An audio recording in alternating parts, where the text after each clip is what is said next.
అఖండమండలాకారం వ్యాప్తం येन చరాచరం తత్పదం దర్శితం येन తస్మై శ్రీగురవే నమః. సదాశివసమారంభాం శంకరాచార్యమధ్యమాం అస్మదాచార్యపర్యంతాం వందే గురుపరంపరాం. గురుర్విష్ణు గురుదేవో మహేశ్వరః గురు సాక్షాత్ పరబ్రహ్మ తస్మై శ్రీ గురవే నమః. నిత్యానందం పరమసుఖదం కేవలం జ్ఞానమూర్తిం విశ్వాతీతం గగనసదృశం ఏకం నిత్యం విమలమచలం సర్వధీ సాక్షిభూతం భావాతీతం త్రిగుణరహితం సద్గురుం తం నమామి. ఓం సకనా భవతు సహనౌ భునక్తు సహ వీర్యం కరవావహై తేజస్వినావధీతమస్తు మా విద్విషావహై. ఓం శాంతి శాంతి శాంతి.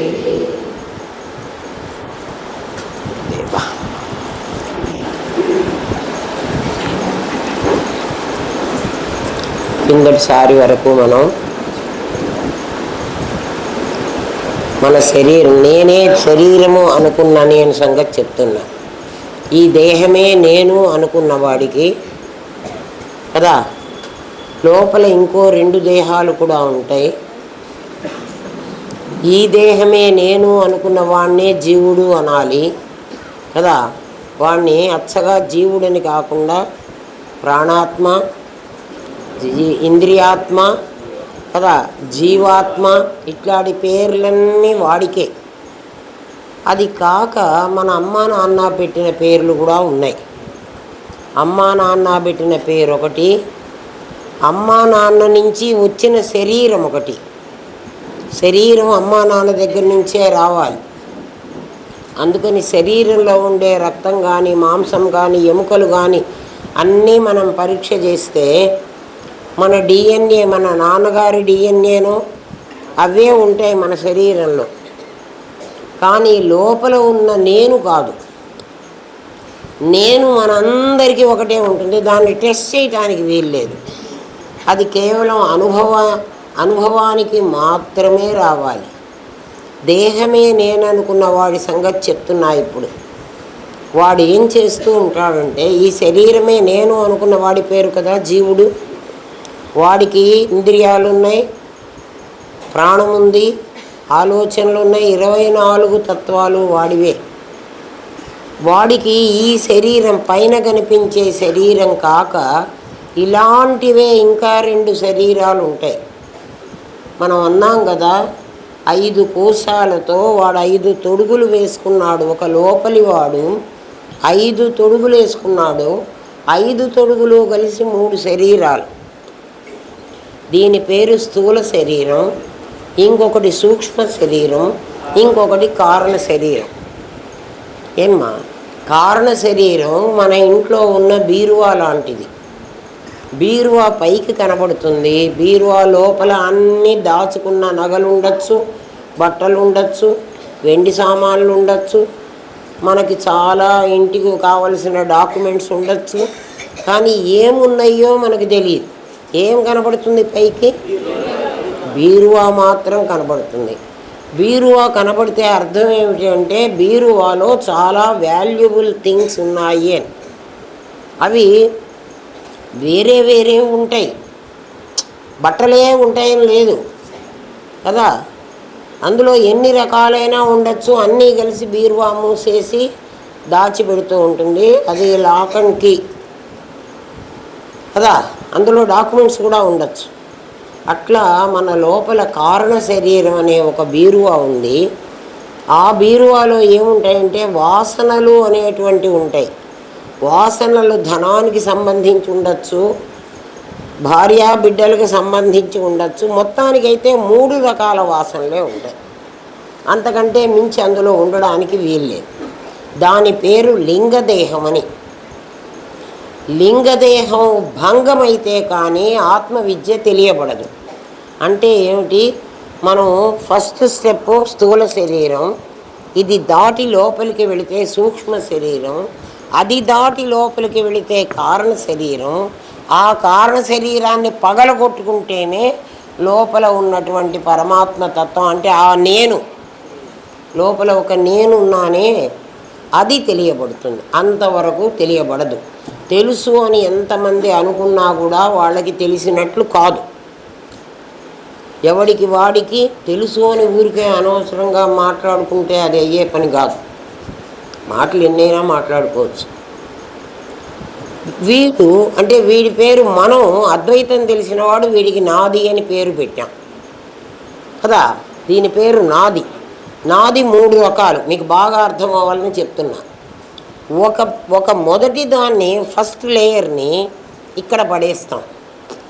ఎందుకు పడేసామంటే ఈ ఫస్ట్ లేయరే మన తల్లిదండ్రుల దగ్గర నుంచి మనకు వచ్చింది, మన కొడుక్కి మనం అప్పగించేది కదా.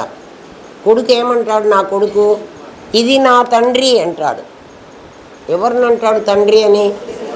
ఒక నాదినే అంటాడు. లోపల ఉన్న నేను కాదు వాడికి తండ్రి కదా. అట్లాగే ఈ స్థూల శరీరం నా తండ్రి అని ఎవరిని చెప్తుంది? మరొక స్థూల శరీరాన్ని చెప్తుంది. ఏ స్థూల శరీరం ఏ తల్లిదండ్రుల దగ్గర నుంచి వచ్చిందో ఆ శరీరాన్ని అక్కడే వదిలిపెట్టి మనం వెళ్ళాలి కదా. నాటకం వేయడానికి వచ్చినప్పుడు ఆ పాత్ర వేసేవాడు అక్కడికి వచ్చి గ్రీన్ రూమ్లో ఒక డ్రెస్ వేసుకుంటాడు. దాన్ని నాటకంలో వేయబడినటువంటి పాత్రోచితమైన వేషం. అది ఇంటికి అలాగే తీసుకుని వెళ్ళిపోతాడా? వెళ్ళడు. ఎక్కడ ఆ డ్రెస్ వేసుకున్నాడో అక్కడ అది వదిలేసి ఎవడు నాటకం వేయడానికి వచ్చాడో వాడు వెళ్ళిపోవాలి. నాటకం వేయటానికి వచ్చిన వాడు ఎవడు అంటే ఇప్పుడు సూక్ష్మ శరీరం కాదు, వాడు నాటకం వేయటానికి వచ్చాడు. స్థూల శరీరం అనే డ్రెస్ వేసుకొని నాటకం వేస్తున్నాడు. ఇందులో ఇంత మాత్రం కూడా అబద్ధం లేదు నాయన. ఎవరి దగ్గరికి వెళ్ళి మీరు మాట్లాడినా కూడా ఇది కరెక్ట్. ఎవరికైనా ఇది కరెక్ట్. బ్రాహ్మణులకే ఇదేమో, వైశ్యులకు కాదేమో, శూద్రులకు ఇదేమో, రెడ్లకు ఇదేమో, కాపులకు ఇదేమో, అవన్నీ కాదు. ఎవడైనా మానవ శరీరాన్ని ఎవడు ధరించాడో వాళ్ళందరికీ ఇదే ప్రొసీజర్. దీన్ని ఇక్కడ వదిలేస్తే వీళ్ళు ఇక్కడ తగలబెట్టుకోవటము, పూడ్చిపెట్టుకోవటము చేస్తున్నారు. ఈ లోపల ఉన్న శరీరం ఇది వెళ్ళాలి.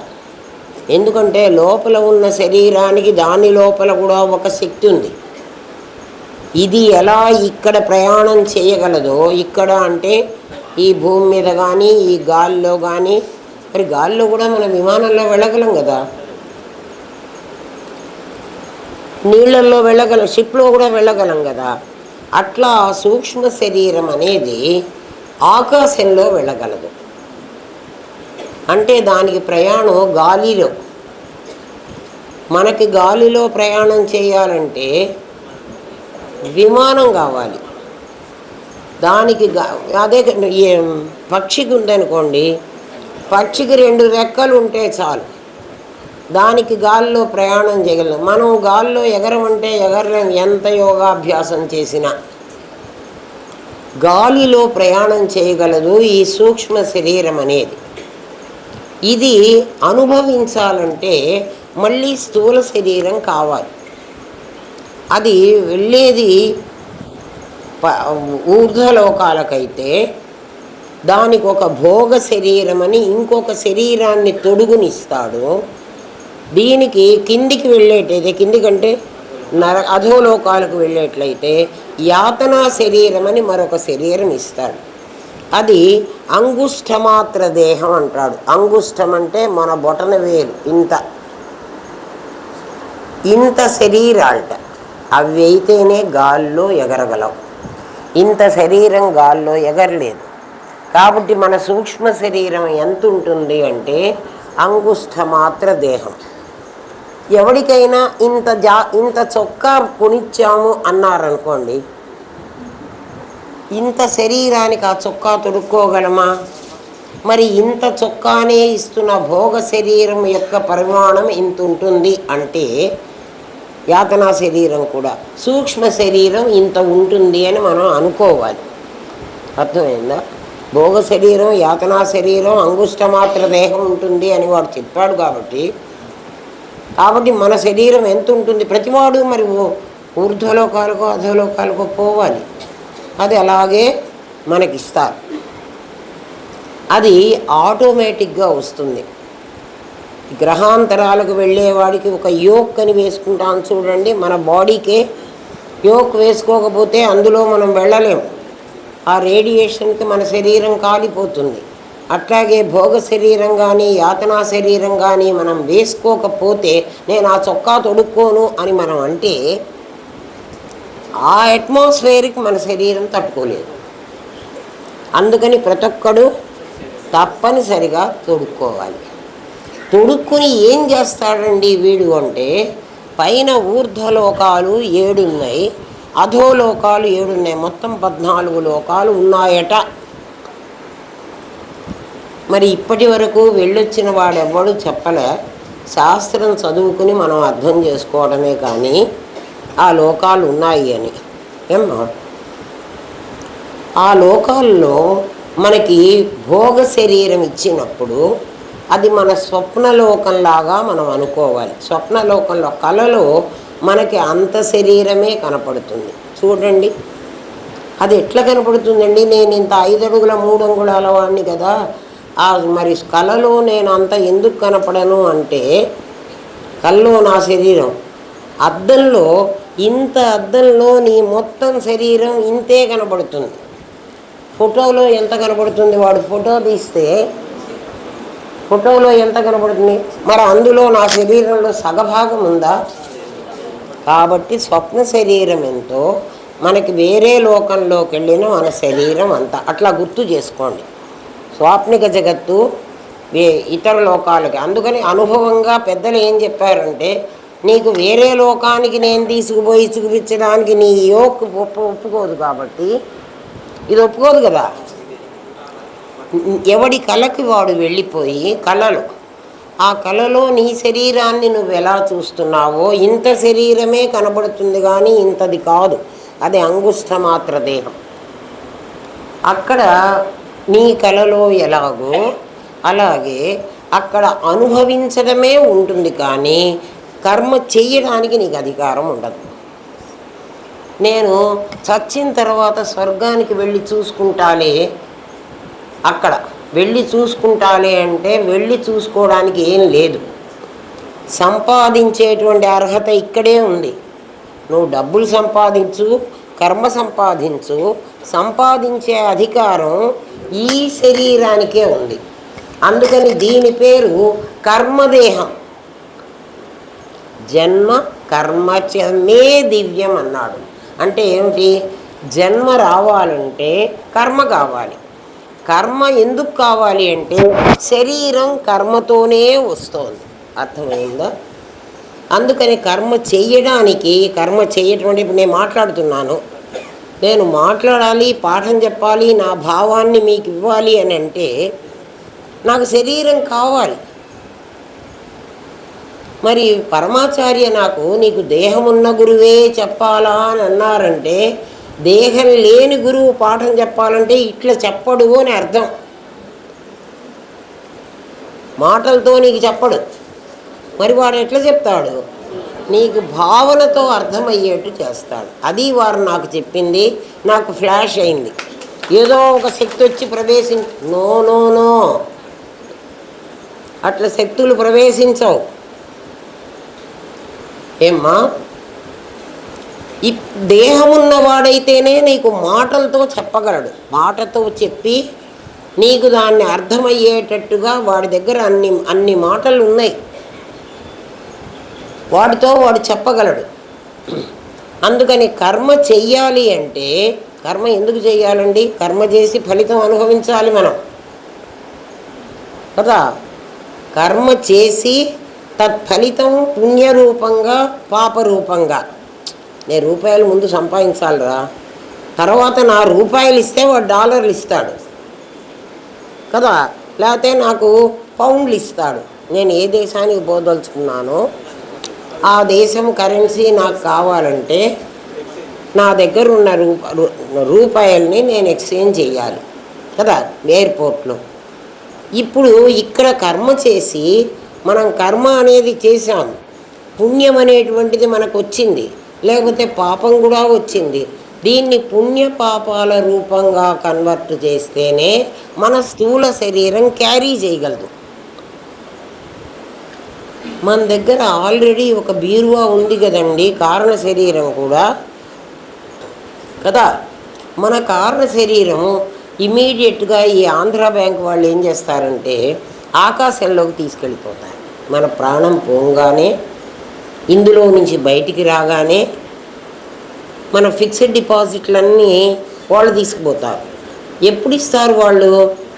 తిరిగి నువ్వు మళ్ళీ ఇంకో జన్మకి వెళతావు, అప్పుడు నావన్నీ నీ దగ్గర పెట్టాను, నా బ్యాంకు నాకు పంపించమంటే నీ బ్యాంకు నీ లోపలికి పంపిస్తాడు. కారణ శరీరం వచ్చి ఈ శరీరంలో చేరుతుంది. అప్పుడు వాసనలన్నీ మళ్ళీ ఈ తల్లి గర్భంలో ఉంటాయి, అంతవరకు లేవు. మరి వెళ్ళవలసింది ఎవరంటే సూక్ష్మ శరీరం. ఈ సూక్ష్మ శరీరం స్వర్గానికో నరకానికో వెళ్ళి అక్కడ మనం మనస్సుతో కొన్ని కర్మలు చేశాం. ఇక్కడ అన్ని ఇంద్రియాలతో చేసిన కర్మలు కాక మనస్సుతో కూడా కొన్ని కర్మలు చేశాం.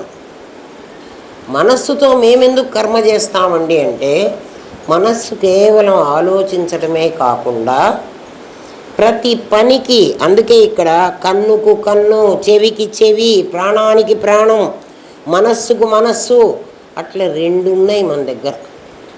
అక్కడే కిందసారి పాఠం ఆపాను, ఎందుకంటే అక్కడ ఇంకా తర్వాత చెప్తే మీకు అర్థం కాదని. ఏమ్మా, ఈ కన్ను చూస్తుంది అని మనందరికీ తెలుసు, చెవి వింటుంది అని మనందరికీ తెలుసు కదా. కానీ కన్నుకు సంబంధించిన కన్ను ఇంకోటి మనస్సు. అది లేకపోతే ఇది చూసినా ఇదేం లాభం లేదు. అంటే మనస్సు అప్పుడు కన్నులో చేరి కన్నులాగా యాక్ట్ చేస్తుంది. ఇక్కడ వీళ్ళు ఏదో మాట్లాడుకుంటూ ఉంటారు, అవన్నీ నా చెవిలో పడుతున్నాయి, కానీ నా మనస్సు మాత్రం అమెరికాలో ఉన్న నా మనవడి మీద ఉంది. వాళ్ళందరూ మాట్లాడుకున్న మాటలు నాకు చెవులు లేదు, నా చెవి విన్నది. కానీ వాళ్ళు ఇందా నుంచి ఏం మాట్లాడారు అంటే, ఏం మాట్లాడారే అని వాళ్ళని అడగాలి. ఎందుకు? మనస్సు లేదు. అంటే ఇప్పుడు మనస్సు ఏం చేసిందంటే చెవికి చెవిలాగా పనిచేసింది. కన్నుకు కన్ను, చెవికి చెవి. మరి ప్రాణానికి ప్రాణం ఏమిటండి? కన్నుకు కన్ను, చెవికి చెవి మాకు అర్థమైపోయినాయి. ప్రాణానికి ప్రాణం అని కూడా మీరు రాశారు కదా. ప్రాణానికి ప్రాణం ఏమిటంటే, నేను గాలి పీలుస్తాను కదా, పీల్చిన గాలిని ఒక రిథంలో నా దగ్గర ఆపుకుని నేను మళ్ళీ దాన్ని వదలాలి. దానికి నాకు ప్రయత్నం అక్కర్లే. గాలి పీల్చడం వదలడం అనేటువంటి ఉచ్ఛ్వాస నిశ్వాసాలు రోజు ఆటోమేటిక్గా జరిగిపోతున్నాయి. నేను ఆలోచించి గాలి పీల్చక్కర్లా. నాకు ఎంత గాలి కావాలో, నేను మెట్లు ఎక్కుతున్నాను అనుకోండి, నాకు ఎక్కువ గాలి కావాలి, ఆటోమేటిక్గా నా శ్వాస పెరుగుతుంది కదా. నాకు ఏం పని లేకుండా నేను పడుకున్నాను అనుకోండి, నాకు అంత అవసరం లేదు. మొత్తానికి నేను శ్వాసించడము, నిద్రపోతున్నా కూడా అలాగే జరగడము, ఇది నార్మల్. ఇది ప్రాణం. ప్రాణం కాకుండా నేను ఆ ప్రాణాన్ని కంట్రోల్ చేయాలనుకో. కంట్రోల్ చేయటం అంటే ఒక్కొక్కసారి డాక్టరు గాలి పీల్చి మీరు అలాగే ఉండండి అమ్మా అంటాడు. మనకి స్టెథోస్కోప్ పెట్టి చూస్తున్నప్పుడు గాలి బాగా పీల్చండి, అది నార్మల్ గాలి కాదు, పీల్చాం మనం. మీరు విత్హోల్డ్ చేయండి అంటాడు, గాలిని కొంతసేపు ఆపమంటాడు. ఆపాలంటే నీకు మళ్ళీ ప్రాణం కావాలి. అర్థమైందా? ప్రాణానికి ప్రాణం అంటే అది. లోపల ఆపాలి, ఆపిన తర్వాత రిలీజ్ చేయమంటాడు. గాలి పీల్చు అని డాక్టర్ అన్నప్పుడు మన మనస్సుకి ఆ సిగ్నల్ వెళ్ళకపోతే మనం గాలి పీల్చలేము. ఎవడైనా గాలి అంటే డాక్టర్ చెప్పగానే ఆ మాట వాడికి అర్థం కాలేదు అంటే వాడు గాలి పీల్చడు. అంటే శ్వాసించే శక్తి వాడికి లేదనే కాదు, ఉంది కదా. ప్రాణానికి ప్రాణం లేదు. మీరు ఇది ప్రతి ఒక్కటి ఇందులో నేను అనుభవించి చెప్తున్న మాటలు కదా. ప్రాణానికి ప్రాణం, మనస్సుకు మనస్సు. ఏమ్మా, ఇలా మన దగ్గర రెండు ఉన్నాయి. కన్నుకి కన్ను కదా, చెవికి చెవి. అవి ఆ రెండోది ఏం చేస్తుందో చెప్తా. అంటే మీరు మీ మీద మీరు పరిశోధన చేసుకుంటే మీకు ఇది అర్థమవుతుందర్రా. వాసన రావడం మామూలు. ముక్కుకి ఏం పని అంటే వాసనని గ్రహించడం, అంతే కదా. వాసన వచ్చింది అని చెప్తుంది. ఏ వాసన వచ్చిందో అది మల్లెపూల వాసన. ఇప్పుడే మేము లిఫ్ట్లో నుంచి దిగంగానే, లిఫ్ట్లో ఎక్కగానే ఒక ఉల్లిపాయ కంపు కొట్టింది. మరి ఎందుకుందో ఆ లిఫ్ట్లో ఎవడు ఆ ఉల్లిపాయలు పెట్టాడో నాకు తెలియదు. జస్ట్ మాకన్నా ముందు ఎవరు దిగారో కూడా నాకు తెలియదు. అందరు కూడా స్మెల్ చేశారు. అంటే ఏమిటి? వాసనను గ్రహించడం వేరు, స్పెసిఫిక్ వాసనను గ్రహించడం వేరు కదా. ఇప్పుడు నువ్వు వాసనను గ్రహించడం విశేష వాసన. ఇది మల్లె వాసన, ఇది ఉల్లి వాసన, ఇది ఇంకో వాసన, ఇది బ్యాడ్ స్మెల్, ఇది గుడ్ స్మెల్. స్మెల్ వేరు. అది అట్లా గ్రహించేటువంటిది మరొకటి మన దగ్గర ఉంది. అది విశేషంగా పనిచేస్తుంది. ఇట్లా మన శరీరంలో అనేక భాగాలు ఉన్నాయి. వాటి పేరు అదంతా కూడా సూక్ష్మ శరీరానికి సంబంధించింది. స్థూల శరీరంలో మనకి ముక్కు, చెవి, కన్ను చచ్చిపోయిన వాళ్ళలో కూడా ఉంటాయి. మరి అవి ఎందుకు శ్వాసించడం లేదు? ముక్కు గాలి పీల్చడం దాని లక్షణం కదా. మరి ఇక్కడ గాలి, చచ్చిపోయిన వాడి దగ్గర కూడా అంత గాలి ఉంది కదా. ఆ గాలిని మరి వాడు పీల్చలేదు కదా. కన్నం ఉంటే గాలి లోపలికి పోవాలి కదరా. చిన్న కన్నం ఉంటే గాలి వెళ్తుందే కదా. మరి ఎందుకు పోలేదు అంటే దాని లోపల ఉన్న ఇంకోటి లేదు. ఏం లేదు అంటే సూక్ష్మ శరీరం. అది మీకు అర్థం చేసుకోవాలి. సూక్ష్మ శరీరం ఉందా? అది ఆకాశంలోకి వెళ్ళిందా? మీరు చూసారా? మాకు చూపిస్తారా? ఎవడు చూడడు, చూపించడానికి వీల్లేదు. ఎవడికి వాడు అనుభవించడానికి వీలుంటుంది. అనుభవించేట్టు చెప్పేది ఆగమం. ఆ చెప్పేవాడు గురువు. వాడు మాట్లాడితేనే నీకు అర్థమవుతుంది. వాడు మాటల్లోనే నీకు చెప్పగలడు, చేతల్లో చూపించలేడు కదా. ఈ సూక్ష్మ శరీరం ఏమిటి అంటే కర్మ చెయ్యడం వరకే. స్థూలంతో కలిసినప్పుడు మాత్రమే కర్మ చేస్తుంది. స్థూలంతో కలవనప్పుడు కర్మ చెయ్యదు. అర్థమైందా మీకు? కన్నుకు కన్ను, చెవికి చెవి అంటున్నానే. స్థూలంతో చేరినప్పుడు, ఇప్పుడు నా స్థూల శరీరంతో చేరింది నా మనస్సు. అందుకని అది ఎక్కడి నుంచి తెచ్చుకుంటున్నదో మాట్లాడుతున్నది కదా. ఒక్కసారి డిస్కనెక్ట్ అయిపోతుంది. నేను మాట్లాడుతూ ఆగిపోతాను అనుకోండి. ఎందుకు ఆగిపోయినాను? అది మనస్సు పనిచేయడం. నేను మనిషిని ఉన్నా, నాకు నోట్లో మాటలు ఉన్నాయి, మాట్లాడే శక్తి ఉంది, కానీ ఆగిపోయింది. ఎందుకు ఆగిపోయింది అంటే ఆ లోపలిది పనిచేయడం. ఎవడికి వాడు అది అర్థం చేసుకోండి. అందుకని వేరే లోకంలో ఇక్కడ కర్మ చేస్తే ఫలితం అనుభవించడానికి మేము సంపాదించుకోవడానికి వీలైనప్పుడు అక్కడ ఎందుకు వీలు కాదు? అక్కడ కేవలం అనుభవించడానికే ఎందుకు వీలవుతుంది అంటే, ఇంకో ఉదాహరణ మా గురుదేవులు మాకు చెప్పిన ఉదాహరణ మీకు చెప్తాను. ఇది నేను అనుభవించిన ఉదాహరణ ఇప్పుడు చెప్పాను. మా గురుదేవులు మాకు ఎలా చెప్పారంటే, నేను కర్నూలులో ఉద్యోగం చేస్తాను. కర్నూలులో 1వ తారీఖు నాడు మా కాలేజీ వాళ్ళు ఆఫీస్కి పిలిచి నాకు జీతం ఇస్తారు. 30 రోజులు నేను పనిచేస్తే 1వ తారీఖు నాడు జీతం ఇస్తారు. నేను మా పిల్లల్ని పిలానీలో చేర్చి నేను ఢిల్లీ వెళ్ళా. ఢిల్లీ వెళ్ళడానికి, ఢిల్లీలో ఉండడానికి ఏం ఖర్చు పెట్టుకోగలను? నేను కర్నూలులో సంపాదించిన డబ్బులే ఖర్చు పెట్టుకోగలను. ఢిల్లీలో నాకు ఎవడివ్వడు. అక్కడ హోటల్లో దిగాను, నా డబ్బులు ఖర్చు పెట్టేసుకున్నా, డబ్బులు అయిపోయినాయి. మళ్ళీ నేను డబ్బులు నాకు సంపాదించే శక్తి ఉంది, కానీ ఢిల్లీలో నేను సంపాదించలేదు. నేను సంపాదించాలంటే మళ్ళీ ఎక్కడికి రావాలి? మా గురుదేవులు మాకు అట్లా చెప్పారు.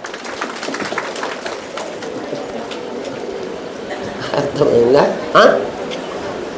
నేను ఇక్కడ కాలేజీలో పనిచేసినప్పుడు ఢిల్లీ కాలేజీలో పనిచేయలేనా? మరి నాకు పాఠం పనిచేసినందుకే డబ్బులు ఇస్తున్నారు అన్నప్పుడు ఢిల్లీలో కూడా పాఠం చెబితే డబ్బులు ఇవ్వాలి కదా. ఇయ్యరు. నేను పాఠం చెప్పను. ఎందుకు? నాకు చెప్పడం రాదా? జీవుడి పరిస్థితి కూడా ఆ లోకంలో అది.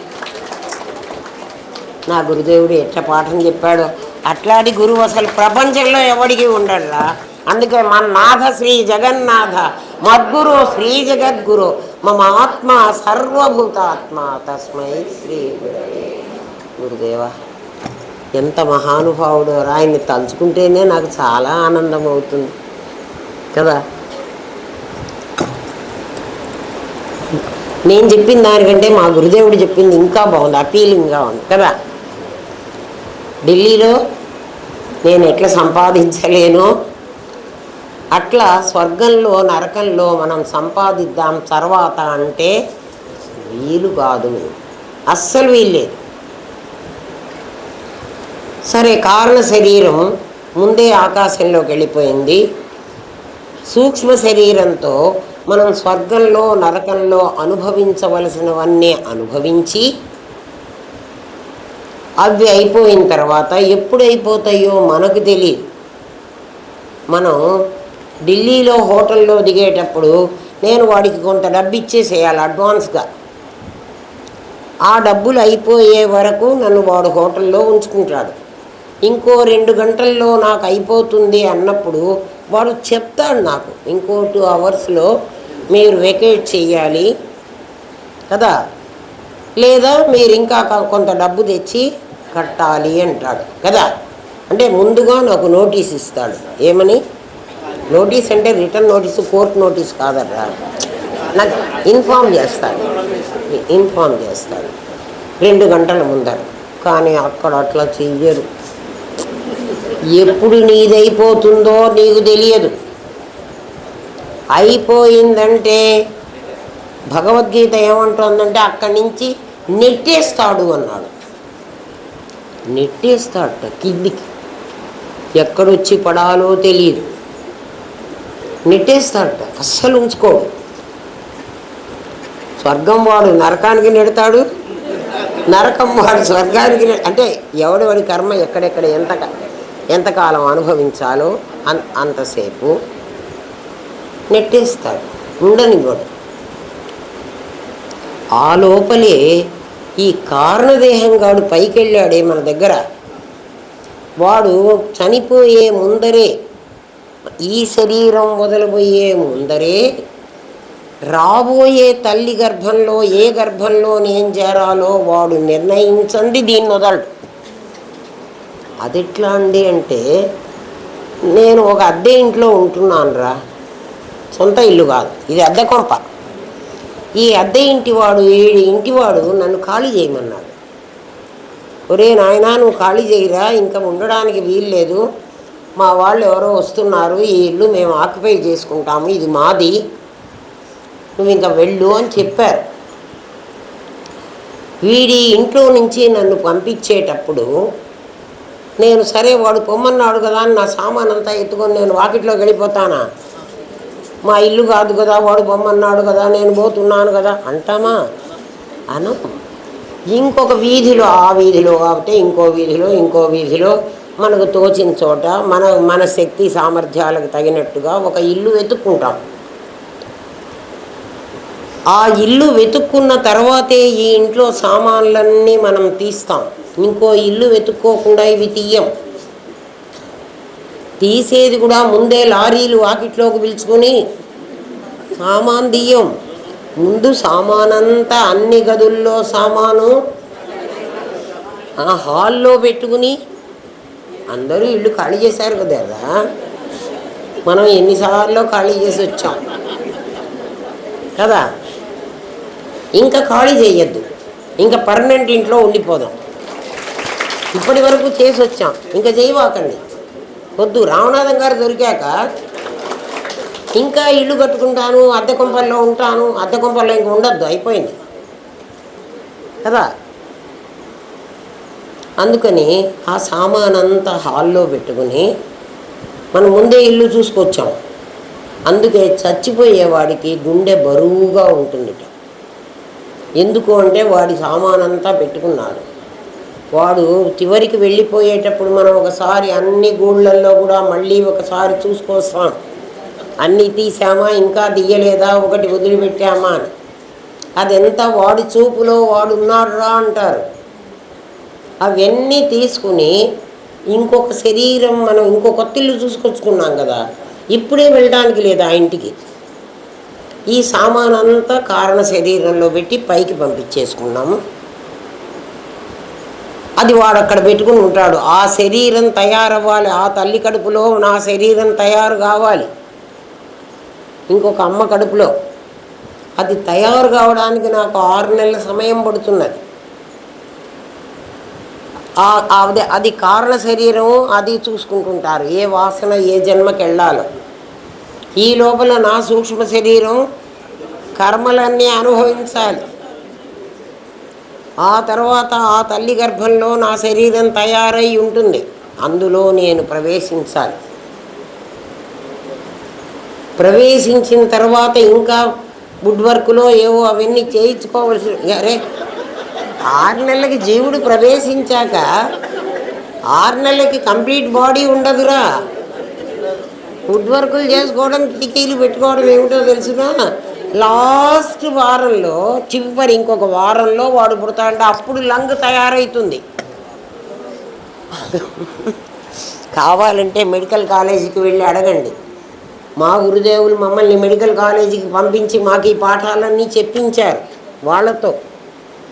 నాయన ఇది సంగతిని. అర్థమైందా? అందుకని మళ్ళీ జన్మలు వస్తాయి. మరి జన్మ లేకుండా ఎట్లా చేసుకోవాలంటే 3 శరీరాలు బీరువాతో సహా పగలగొట్టుకోండి. వాసనలన్నీ కాల్చేయండి.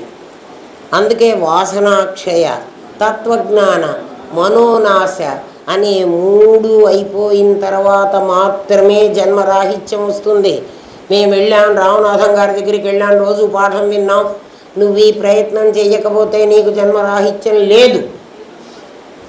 మరి ఎట్లండి మా కర్మ, మాకేమీ మేమేం చేయటం లేదే, మా గతి ఏమిటి అంటే మళ్ళీ మానవ శరీరం ఇచ్చి శుచీనాం శ్రీమతాం గేహే యోగ భ్రష్టో అభిజాయిత. నాయన అసలు నా ఇంటికి వచ్చావు కదురా, ఆనందధామంలో అడుగు పెట్టావు కదరా, అదే నీకు చాలా పెద్ద పుణ్యంరా. మళ్ళీ నీకు మానవ శరీరమే నేనిస్తాను, ఇచ్చేం చేస్తావయ్యా. అటువంటి తల్లిదండ్రుల కడుపులో పుట్టించి ఆ వాతావరణాన్ని కల్పించి నువ్వు బలవంతంగానైనా ఇందులోకి వచ్చేటట్టు చేస్తాడు. మరి ఏం చేస్తాడు? ఆయన్ని నమ్మిన నేరానికి నీ పాత బుద్ధులు నీకున్నా అందులో ఉండనివ్వడు. అర్థమైందా? అందుకని ఒక్కసారి స్టెప్ చేసిన తర్వాత, మా యూనివర్సిటీలో అడుగుపెట్టిన తర్వాత ఇంకా మీ చేతిలో ఏముండదు.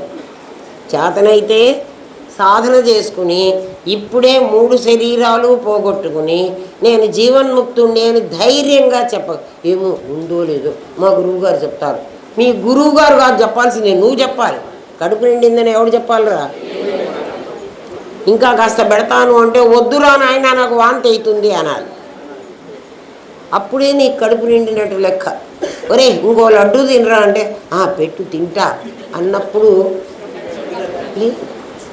అందుకని ఇంకా పాఠం చెప్పండి మేము వింటాము అని మీరందరూ అంటున్నారు కాబట్టి మీకు కడుపు నిండలే. నిండితే మీరు ఇంకెక్కడికి రారు. ఎవరి మనసు వాళ్ళు టెస్ట్ చేసుకుంటారా కదా. కడుపు నిండితే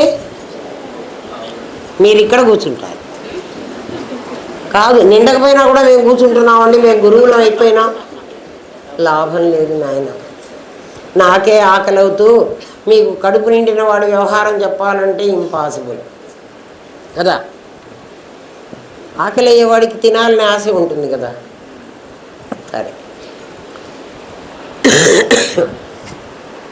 తిరగలి అని ఉంటుంది చూసారా. ఇప్పుడు అంటే మీకు మిక్సీలు వచ్చిన తర్వాత తిరగలి తెలియదు ఇప్పటి కాలం వాళ్ళకి. మా కాలం వాళ్ళకి తిరగలి తెలుసు. కానీ మీరు కూడా ఎక్కడైనా చూసుంటారేమో, ఎక్కడా చూడకపోయినా కూడా పెళ్ళిళ్ళల్లో ఒక రోలు ఒక తిరగలి ఇసురా అంటారు. ఏంరా? అవి రెండు మన సంస్కారాన్ని చెప్పాయి. అవి రాళ్లే. ఆ రాయి ఏం చెప్తోందంటే, పెళ్ళిలోనే ఎందుకు ఆ విసురాయి చూపిస్తున్నారో చెప్తాం మీకు. అన్నీ చాలా అర్థం ఉంటుందిరా. మనకేం తెలియదు కదా. అందులో రెండు ఉంటాయి. విసురాయికి కింద ఓ రాయి, పైన ఓ రాయి. పైన రాయి కదలాలి, కింద రాయి కదలకూడదు. కదలకుండా ఒక రాయి, కదిలే ఒక రాయి ఎందుకు పెడుతున్నారంటే, ఈ రాయి తిరుగుతూ ఉంటే, ఈ రాయి కదలకుండా ఉంటే మధ్యలో ఉన్న గింజలు పొడి అవుతాయి. గింజలన్నీ కూడా ప్రతి గింజ మొలకెత్తేటువంటి వ్యవహారం ఉన్నదే. శనగలు మొలుస్తాయి, కందులు మొలుస్తాయి, రాగులు మొలుస్తాయి. ఏ విత్తనమైనా మొలుస్తుంది. ఎప్పుడు మొలుస్తుంది? దానికి నీళ్లు తగలాలి, పంచభూతాలు తగలాలి. పంచభూతాలు తగిలితే విత్తనాలన్నీ మొలకెత్తితే మీకేం నష్టం అండి, మొలకెత్తనివ్వండి అంటే, మొలకెత్తితే ఒక విత్తనం ఇన్ని విత్తనాలు అవుతుంది. అవునా కదా? ఒక్క గింజ మొలకెత్తిందంటే ఇన్ని అయిపోతాయి. ఏ విత్తనమైనా ఒక్క కంది గింజ వేస్తే, కంది మొక్క మొలిస్తే ఎన్ని కందికాయలు కాస్తాయి, ఎన్ని కంది విత్తనాలు వస్తాయి. వాటినన్నిటినీ పొడి చేస్తే అవి ఇంకా మొలకెత్తవు కదా. నీ దగ్గర కర్మ వాసనలు చాలా ఉన్నాయిరా. ఇప్పుడు పెళ్ళంటూ చేసుకుంటే కర్మ వాసనలన్నీ మొలకెత్తిస్తావురా నువ్వు. అవునా కదా? అన్నీ పొడి చేసుకోరా అని పెళ్లి కొడుకుని చేసిన నాడే చెబుతున్నారు. నేనేం పొడి చేసి, మీరంతా ఏదో వేడుకగా ఇసురుకుంటున్నారు. నా పని మేము చేసేస్తాం. అర్థమైందా ఏమ్మా? అట్లాగే రోలు పెట్టి దంచుతారు కదా. రోకలు తీసుకుని అవి రెండు పెళ్లి కొడుకుని పెళ్లి కూతుర్ని చేసిన రోజే మీకు చూపిస్తారు. ఆ రోట్లో వేసి పాపం మేనత్తలో ఎవరో పిన్నులో దంచుతారు. ఎందుకు దంచమంటున్నారంటే, ఒరే నువ్వు ఒక తొడుగు వేసుకొని వచ్చావురా, ఇది దంచితే కానీ ఈ తొడుగు పోదురా. ఈ తొడుగు కదా, ఈ తొడుగుని పోగొట్టుకుంటే తప్ప నీకు ఉడికే అవకాశం ఉండదురా. ఉడికిన తర్వాత ఏమిట్రా నాకు లాభం అంటే నేను మొలకెత్తే పని ఉండదు. అర్థమైందా? అంటే పెళ్లి చేసుకుంటున్నావు అంటే ఏమని, నువ్వు ఇప్పటి వరకు ఈ ప్రపంచంలో ఒక్కడివే ఉన్నావురా. నువ్వు ఒక విత్తనం వేసుకుని 10 విత్తనాలు కనేస్తున్నావురా. నేను 10 కనలేదండి, నేను 2 కన్నా. నువ్వు 2 కంటే ఆ 2కి ఇంకో 2 తెచ్చావు, ఆ 2 కలిసి ఇంకో 4 తెచ్చారు. నీ ఫ్యామిలీ, నేను, నా కొడుకులు, నా కోడళ్ళు, నా మనమళ్ళు, నా ముని మనవాళ్ళు. నాకు చూడు ఎంత పెద్ద ఫ్యామిలీ ఉందో కదా. పెద్ద ఫ్యామిలీ కదా మన దగ్గర. అది మనకి ఇండికేట్ చేస్తోంది అన్నమాట. ఏమిటి ఇండికేషన్ అంటే, ఒరే నీ దగ్గర కూడా ఒక విసుర్రాయిందిరా, ఒకటి తిరుగుతుంది ఒకటి తిరగదు, కదలకుండా మొద్దులాగా ఉండేది నా స్థూల శరీరం. మొద్దులాగా ఉంటుంది. దీంట్లో మనస్సు ప్రాణం అని 2 ఉన్నాయి కదిలేవి. మనస్సు కదులుతుంది, ప్రాణం కదులుతుంది. మనస్సు ప్రాణము కదులుతూ నీ వాసనలన్నిటినీ పెంచుతోంది. ఏం పెంచిందండి నా వాసనలను? పిండి తయారైతే అతిరసాలు చేసుకోవచ్చు, మైసూర్ పాక్ చేసుకోవచ్చు, చూడు రకరకాల ఫుడ్ ఐటమ్స్. నువ్వు వీటిల్లోనే ఆనందపడిపోతున్నావురా. నేను విత్తనాలు నలగొట్టానని అనుకుంటున్నావు కానీ ఈషణత్రయాలు పెంచుకుంటున్నావురా పిచ్చివాడా. దాని యథార్థ స్థితి తెలిస్తే, అంటే ఒకటి కదులుతోంది ఒకటి కదలదు అని తెలిస్తే దానివల్ల వాసనలు పెరుగుతున్నాయా, వాసనలు చస్తున్నాయా? చావడానికి కూడా అదే కారణం కదా. మన ఏవ మనుష్యాణం కారణం బంధమోక్షయం. నీ బంధానికి నీ మోక్షానికి మనస్సే కారణం. నాకు బంధం ఏమిటి అంటే పిండి విసురుకుని నేను అన్ని రకాల పిండి వంటలు చేసుకుని మింగితే బంధం, అంతే కదా. ఇవాళ లడ్డు చేసుకున్నా, నిన్న అతిరసాలు చేసుకున్నా, ఇంకో రోజు మినపసున్ని చేసుకున్నా, ఇంకో రోజు మైసూర్ పాకు చేసుకున్నా, మొత్తం ఏం చేసినా పిండే కదరా. ఇంకో రకంగా ఆలోచించి నా వాసనని నేను ఏ రోజుకు ఆ రోజు కర్మ చేయాలి. ఒక్కొక్క కర్మ అయిపోతుంటే నా వాసన క్షయమైపోయింది, ఈ కర్మ అయిపోయింది, ఇంకో కర్మ అయిపోయింది. చూడు, ఇందాకటి థాట్కి ఈ థాట్కి ఎంత తేడా ఉందో. అవశ్యం అనుభోక్తవ్యం. నాకు కర్మలు రాకూడదు, నాకు కష్టాలు రాకూడదు అంటానికి లేదు. వచ్చిన కష్టాన్ని ఇలా విచారించుకో, ఏమైపోతుంది? కర్మ అయిపోతుంది, వాసనలు మళ్ళీ మొలకెత్తవు. నీ విసుర్రాయిని నువ్వు యాక్టివేట్ చేయి. యాక్టివేట్ చేయటం అంటే ఎట్లా? ఒకటి కదిలేది ఒకటి కదలంది. చూడు, నీకు అర్థమవడానికి ఒక ఉదాహరణ చెప్తాను. తిరగల్లో 2 రాళ్ళు కదిపితే పిండి కాదు, 2 రాళ్ళు కదిలితే పిండి రాదు. ఒక రాయి కదలకూడదు, కదలాలి. గింజలు నలగవు. నీ కారులో డ్రైవర్ కదులుతూ కూర్చున్నాడనుకో, కారు సమంగా నడవదు. డ్రైవర్ కదలకుండా కూర్చోవాలి, కారు కదలాలి. అవునా కాదా? డ్రైవర్ కూడా కదిలితే ఇంకా ఇంతే సంగతులు. డ్రైవర్ కదలకూడదు కదా. డ్రైవర్ కదలకుండా నీ కారును కదల్చగలడు ఒక కదలని ఆత్మ. నువ్వన్నీ కర్మలు అనుభవించు. ఎట్లా అనుభవిస్తా అంటే, ఇది మా గురుదేవులు మాకు చెప్పిన ఎగ్జాంపుల్ చెప్తాను చూడండి. నేను మొత్తం 4 ఏళ్ళే వెళ్ళాను గురువుగారి దగ్గరికి. మీకు చెప్పా కదా నిన్న. మరి 4 ఏళ్లలో ఆ మహానుభావుడు ఎట్లా చెప్పాడో, నాకెట్లా అర్థమైందో నాకే తెలియదు. ఆయన ఏమి రికార్డ్ చేసి నా దగ్గర పెట్టాడో నాకు తెలియదు. ఆయన చెప్పిన ప్రతి ఒక్క ముక్క నాకు తెలుసు ఇప్పుడు. కారు ఎగ్జాంపుల్ మా గురువుగారు చెప్పారు. కారులో డ్రైవరు కూర్చుంటాడు, వాడి చూపు ఎప్పుడు కూడా రోడ్డు మీదే ఉండాలి కదా. రోడ్డు చూడకపోయినాడు అనుకో, వాడితో పాటు మనం అందరం పోతాం. వాడి కళ్ళు రోడ్డు మీదే ఉంటాయి, వాడి చెవులు ఇక్కడే పాట పెట్టుకుంటాడు, ఇది వింటూ ఉంటాడు.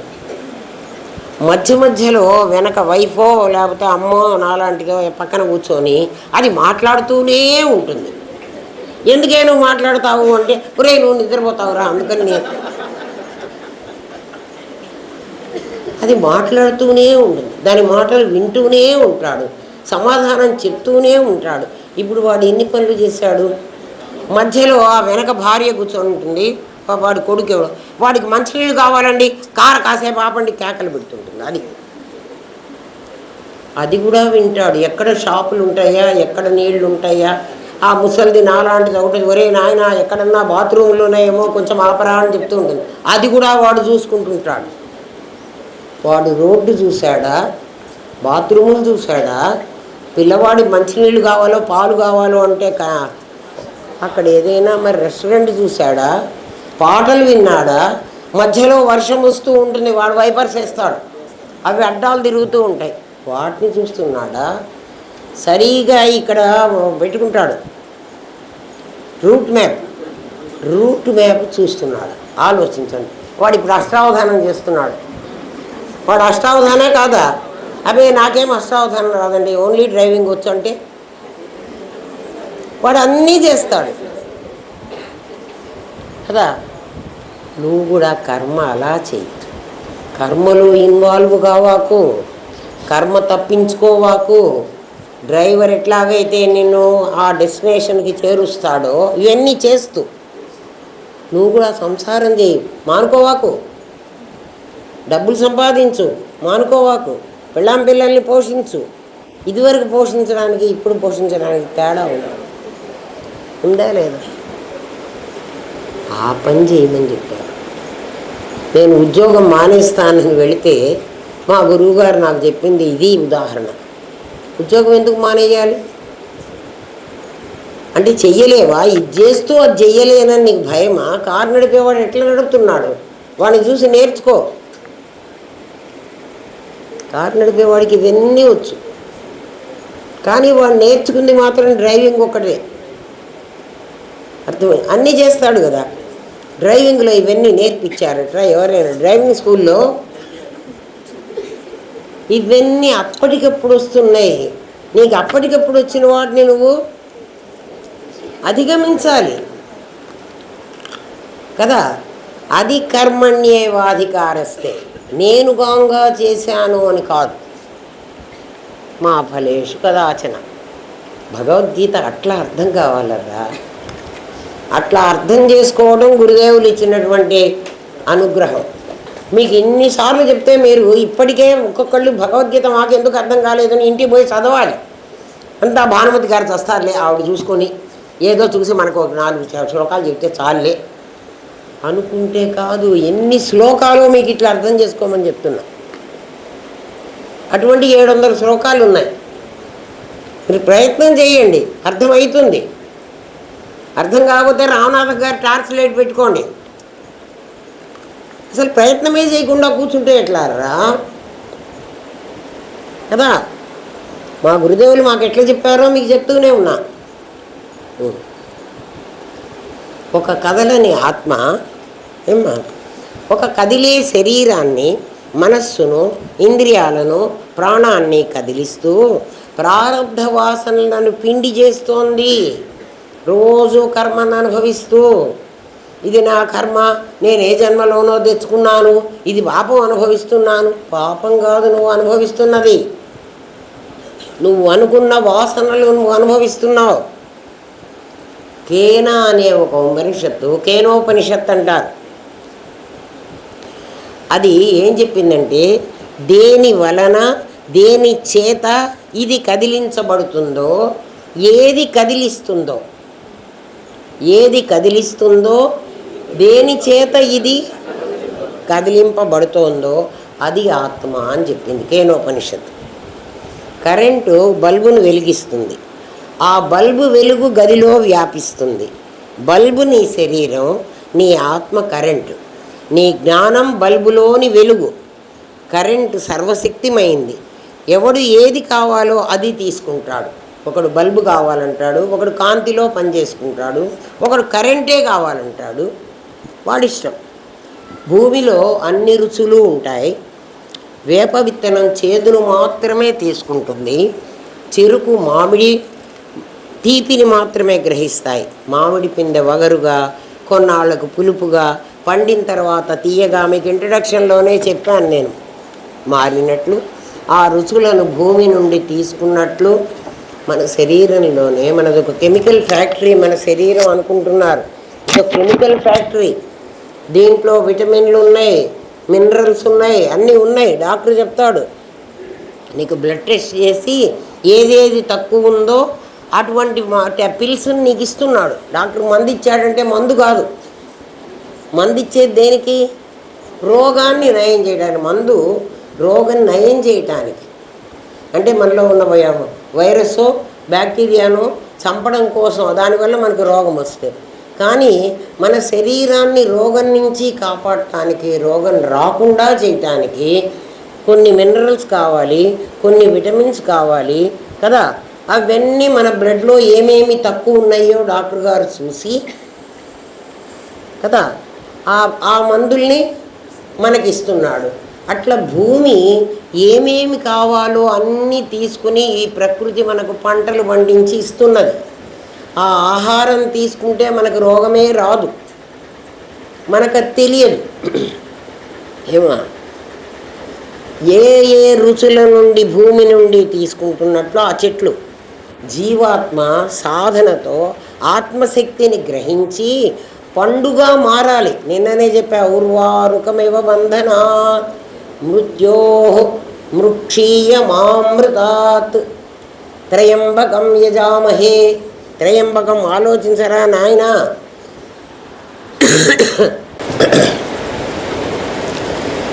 దోస తీగ అలాగే ఉంటుంది. దోస తీగ మాడిపోదు, పండిపోదు. దోస పండు పండాలి. తీగ అలా మొన్న చెప్పాను కదా, తీగ అలాగే ఉంటుంది. తీగ అలాగే ఉండటం అంటే ఏమిటండి అంటే, మా తాతగారికి ఇంతమంది కూతుళ్ళు, ఇంతమంది కొడుకులు, అందులో మా నాన్న ఒకడు. తాతగారు సంసారం ఉన్నప్పుడు అది పచ్చగా ఉంది. తాతగారు పెద్దవాళ్ళు అయిపోయినారు.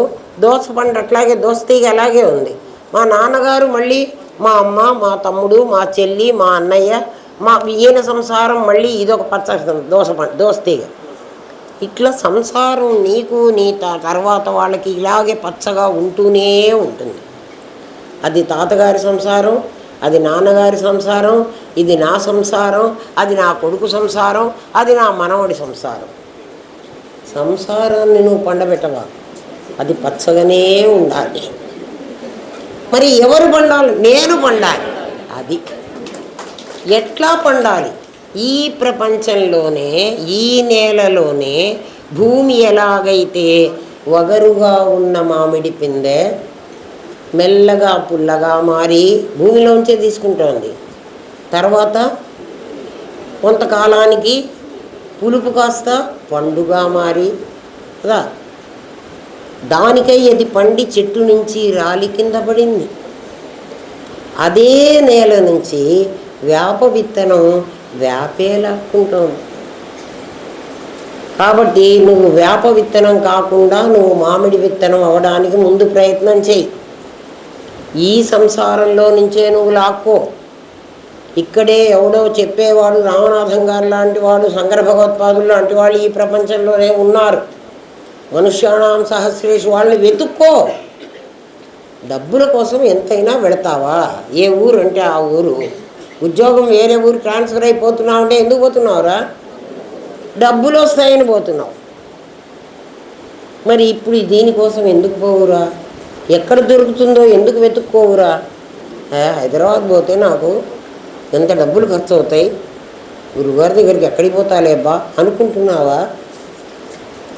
మరి అనుకోకపోతే మరి నీకు నీ పండు పండడానికి అవకాశం లేదు. ఆలోచించుకో. అందుకని ఉర్వారుకమివ బంధనాత్. ఆ చెట్టు అట్లాగే ఉంటుంది. ఆ దోస చెట్టు పండిపోయి వాడిపోయినప్పుడు ఆటోమేటిక్గా పండు వాడుతుంది అనుకుంటే ప్రళయంలో నువ్వు వస్తావు. అంటే అప్పటిదాకా జన్మలు ఎత్తు చావు. ఏ జన్మ ఎత్తుతావో నీకే తెలియదు. ఖచ్చితంగా నాకు మానవ శరీరం వస్తుందనే నమ్మకం లేదు. ఏమ్మా, ఫ్యాను, ఫ్రిడ్జు, ఏమా హీటరు తమ ఉపాధి ధర్మాలకు కరెంటును ఎలా తీసుకుంటాయో అట్లాగే జ్ఞానేంద్రియాలు ఆ సర్వశక్తి సమన్వితమైన పరమాత్మ నుంచి శక్తిని తీసుకుంటున్నాయి. కళ్ళు ఒక శక్తిని తీసుకుంటున్నాయి, చెవులు ఇంకో శక్తిని తీసుకుంటున్నాయి. ఏం శక్తిని తీసుకుంటున్నాయి? ఫ్రిడ్జ్ ఒకదాన్ని తీసుకుంటుంది కరెంట్లో నుంచే, హీటర్ వేడిగా తీసుకుంటుంది, కూలర్ చల్లగా తీసుకుంటుంది, రకరకాలు. అలాగే ఒక పరమాత్మ శక్తిలో నుంచి నీ ఇంద్రియాలు ఒక్కొక్కటి తీసుకుంటున్నాయి. ఆ శక్తి పరమాత్మలో అవ్యక్తంగా ఉంది. త్రిగుణాత్మకమైన ఆ శక్తికే లలిత అని పేరు. ఆ శక్తి ఆగమ సంప్రదాయ పరంపర ద్వారా గురువు నుండి శిష్యుడికి చేరాలి. అంతేగాని ఇంకో రకంగా ఆ శక్తిని నువ్వు తీసుకోవడానికి వీల్లేదు. ఎలక్ట్రిసిటీ డిపార్ట్మెంట్ వాడు ఒక ప్రొసీజర్లో కరెంటును పట్టుకుంటున్నాడు. దాన్ని గనక వదిలేశాడనుకో మొత్తం ఏమైపోతాం, అందరం షాక్ కొట్టి చచ్చి ఊరుకుంటాం. కరెంట్లో చాలా శక్తి ఉంది.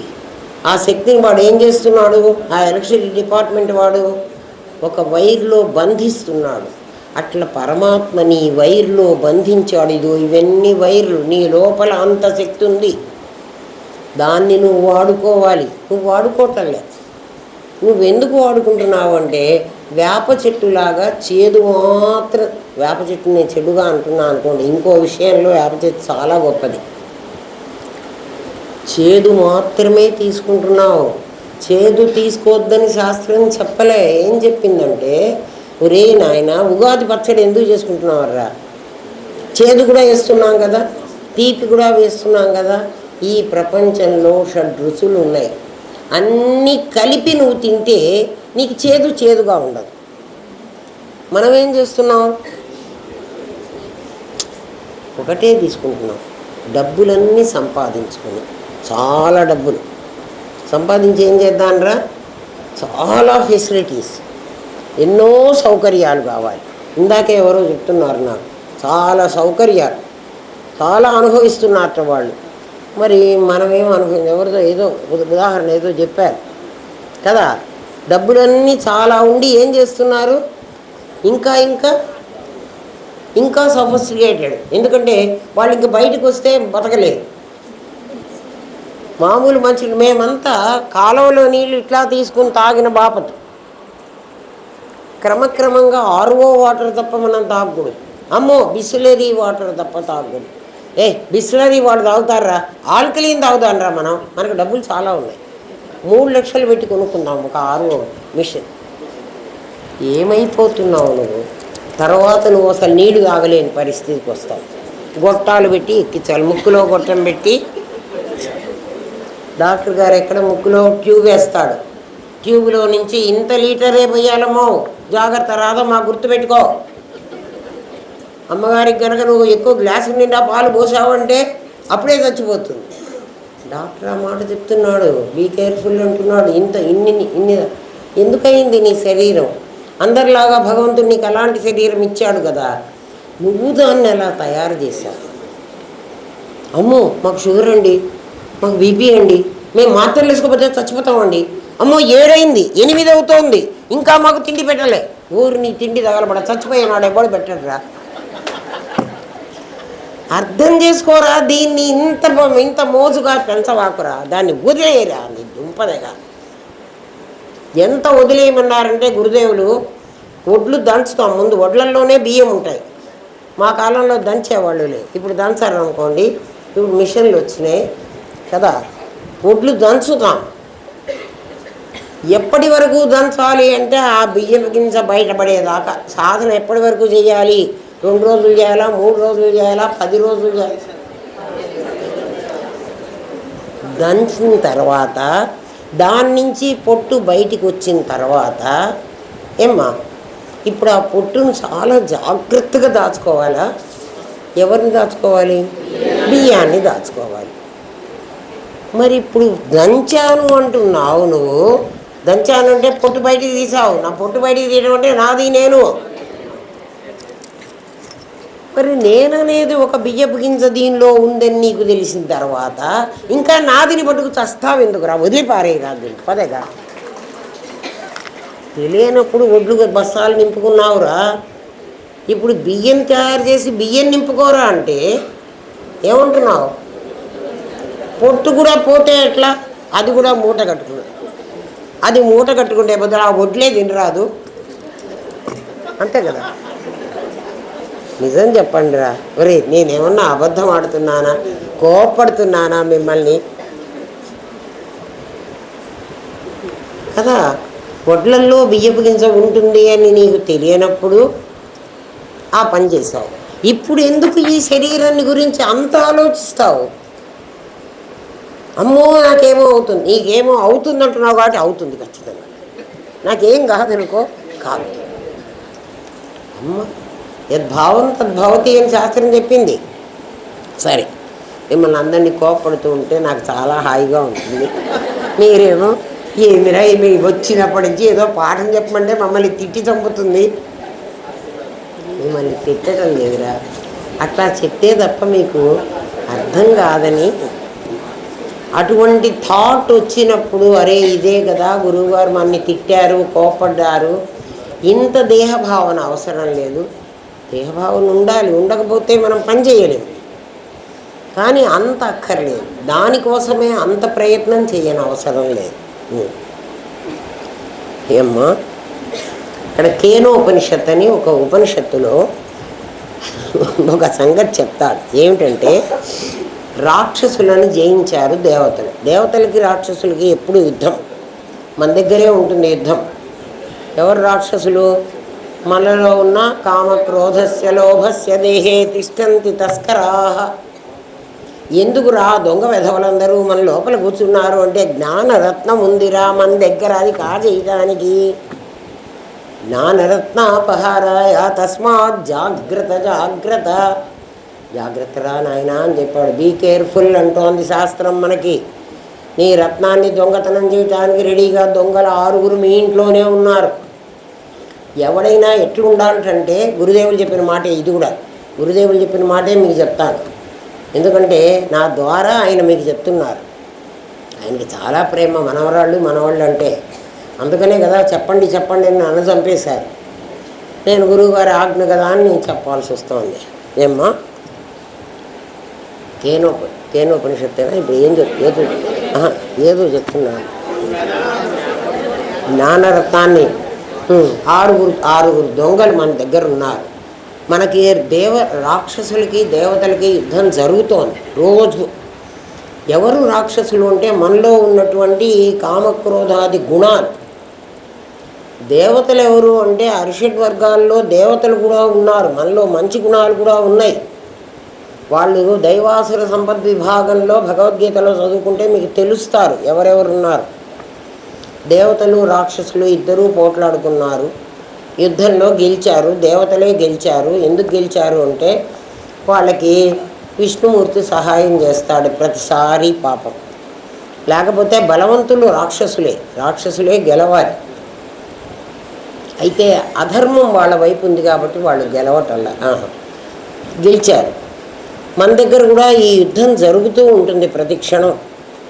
ఎట్లా యుద్ధం జరుగుతుందండి, దాన్ని ఎట్లా తెలుసుకోవాలి అంటే మన ఇంట్లో ఒక పదార్థం ఉందనుకోండి. మీ ఇంట్లో మీరు తినేది పుల్లారెడ్డి స్వీట్ కొనుక్కొచ్చుకున్నారు. వెంటనే మీ మనస్సు ఏం చెప్తుందంటే ఇది మా అబ్బాయికి పెడదాం, ఇది మా అమ్మాయికి పెడదాం, ఇది నేను తిందాం. వాడికి రకరకాల స్వీట్స్ ఉంటాయి కదా. ఇది మా ఆవిడికి పెడదాం. ఆ పని మనిషికి అక్కర్లేదులే పుల్లారెడ్డి స్వీట్ ఎందుకు పెట్టడం, ఏదో ఒకటి పెడితే సరిపోలే. అయినా వాళ్ళు స్వీట్లు తింటారా ఏమన్నానా? ఎవరు? పని మనిషి. అనిపించిందా? నీకు అనిపించలేదా? ఖచ్చితంగా నీకు అనిపిస్తుంది. నువ్వు దొంగవి దాచుకుపెట్టుకుంటున్నావు. నీ మనసులో నీకు స్వార్థం పెరుగుతుంది, పరార్థం తగ్గిపోతుంది.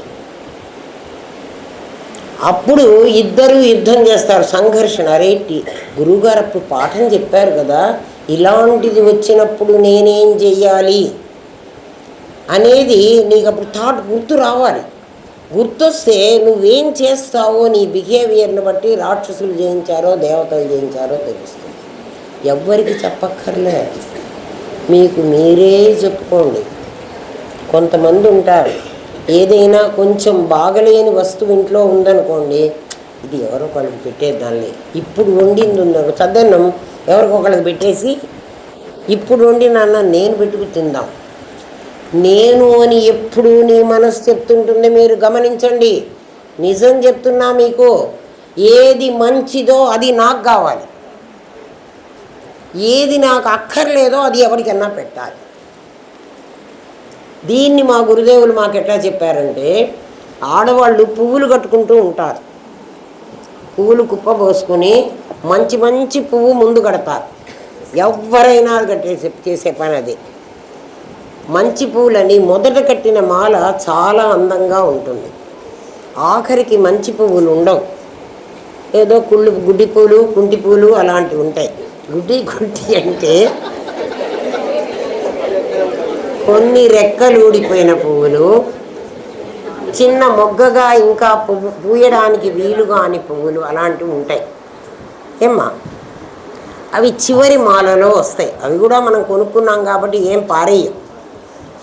తర్వాత ఈ మాల పెట్టుకోవడానికి వచ్చేప్పటికి ఈ ఫస్ట్ హాఫ్ కట్ చేసి ఇది నేను పెట్టుకోవాలి.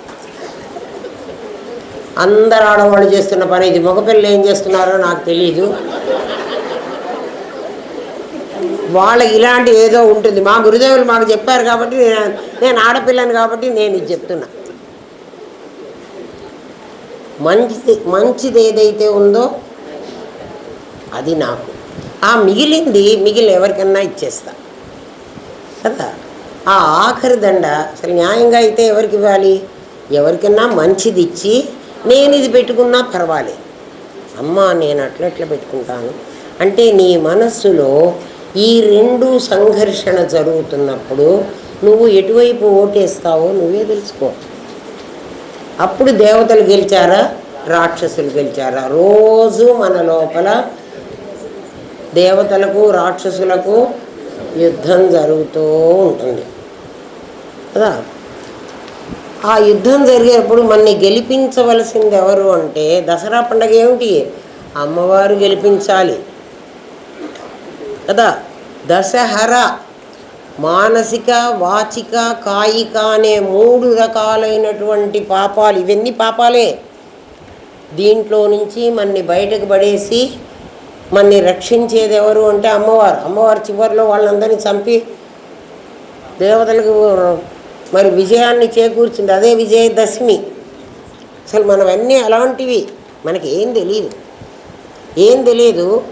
నాలాంటి వాళ్ళు ఎవరైనా దాని మీద రీసెర్చ్ చేసి ఒక పుస్తకం రాసి మీ చేతికి ఇస్తే అదంతా బీరువాలో దాచిపెడతారు. ఎందుకంటే అవి చదువుకుంటే మాకు అర్థం కావమ్మా. చదివితే కదా అర్థమవుతుందో కాదో తెలిసేది. చదవరు. నేను చదవలేదని మీకెట్టా తెలుసండి? మీరు చదివి ఉంటే మీరు ఖచ్చితంగా ఈ స్టేజ్ ఎక్కి మాట్లాడతారు. నిజం ఒప్పుకోండి, మీరు చదవలేదు. మీరందరూ పుస్తకాలు దగ్గర పెట్టుకున్నారు, బీరువాల్లో లోపల ఉన్నాయి, ప్రతి ఇంట్లో కూడా ఉంటాయి. కానీ ఎందుకు చదవమండి? తమస్సు అండి, బద్ధకం అండి. ఆ కష్టం మీద ఆవిడ పడి చస్తుందిలే, మనకెందుకు ఎదగల. మనం ఎందుకు చెయ్యాలి ఆ పని?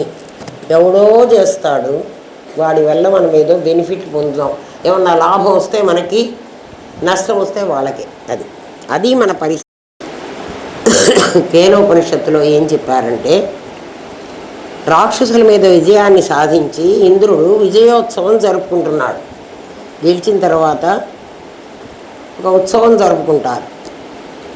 ప్రతి ఒక్కళ్ళు అరే ఆ యుద్ధంలో మనకు ఎలక్షన్లు అయిపోయిన తర్వాత అట్లాగే ఒక్కొక్కడు అనుకుంటున్నారు, మా బూత్లో ఇలా జరిగింది, మీ బూత్లో ఇలా జరిగింది, ఒకటి ఇట్లా వచ్చి ఓటేసిపోయినాడు, ఒకళ్ళు చావు కొట్టారు, ఒకడు చెవులు పూసాడు, అట్లా చెప్పుకుంటూ ఉంటారు కదా. అలాగే విజయోత్సవాన్ని గురించి మాట్లాడుకుంటున్నారు దేవతలందరూ. ఎవడెవడు ఎంత బాగా యుద్ధం చేశాడో, యుద్ధ నైపుణ్యం అదంతా చెప్పుకుంటున్నారు. దూరంగా ఒక మెరుపు మెరిసింది. అదేమిటో కనుక్కొని రాని ఇంద్రుడు వాయువుని పంపించాడు. వాయుదేవుడు వెళ్ళాడు. అక్కడికి వెళ్ళి ఎవరమ్మా నువ్వు అని అడిగాడు. నా పేరు ఉమా అంది. ఉమా చండీ గౌరీ అన్నట్టుగా ఉమా అని చెప్పింది ఆమె. దానికి అర్థం చెబుతాం మీకు. ఏమ్మా, ఉమా అంటే అర్థం ఏమిటంటే అకార ఉకార మకారాలు.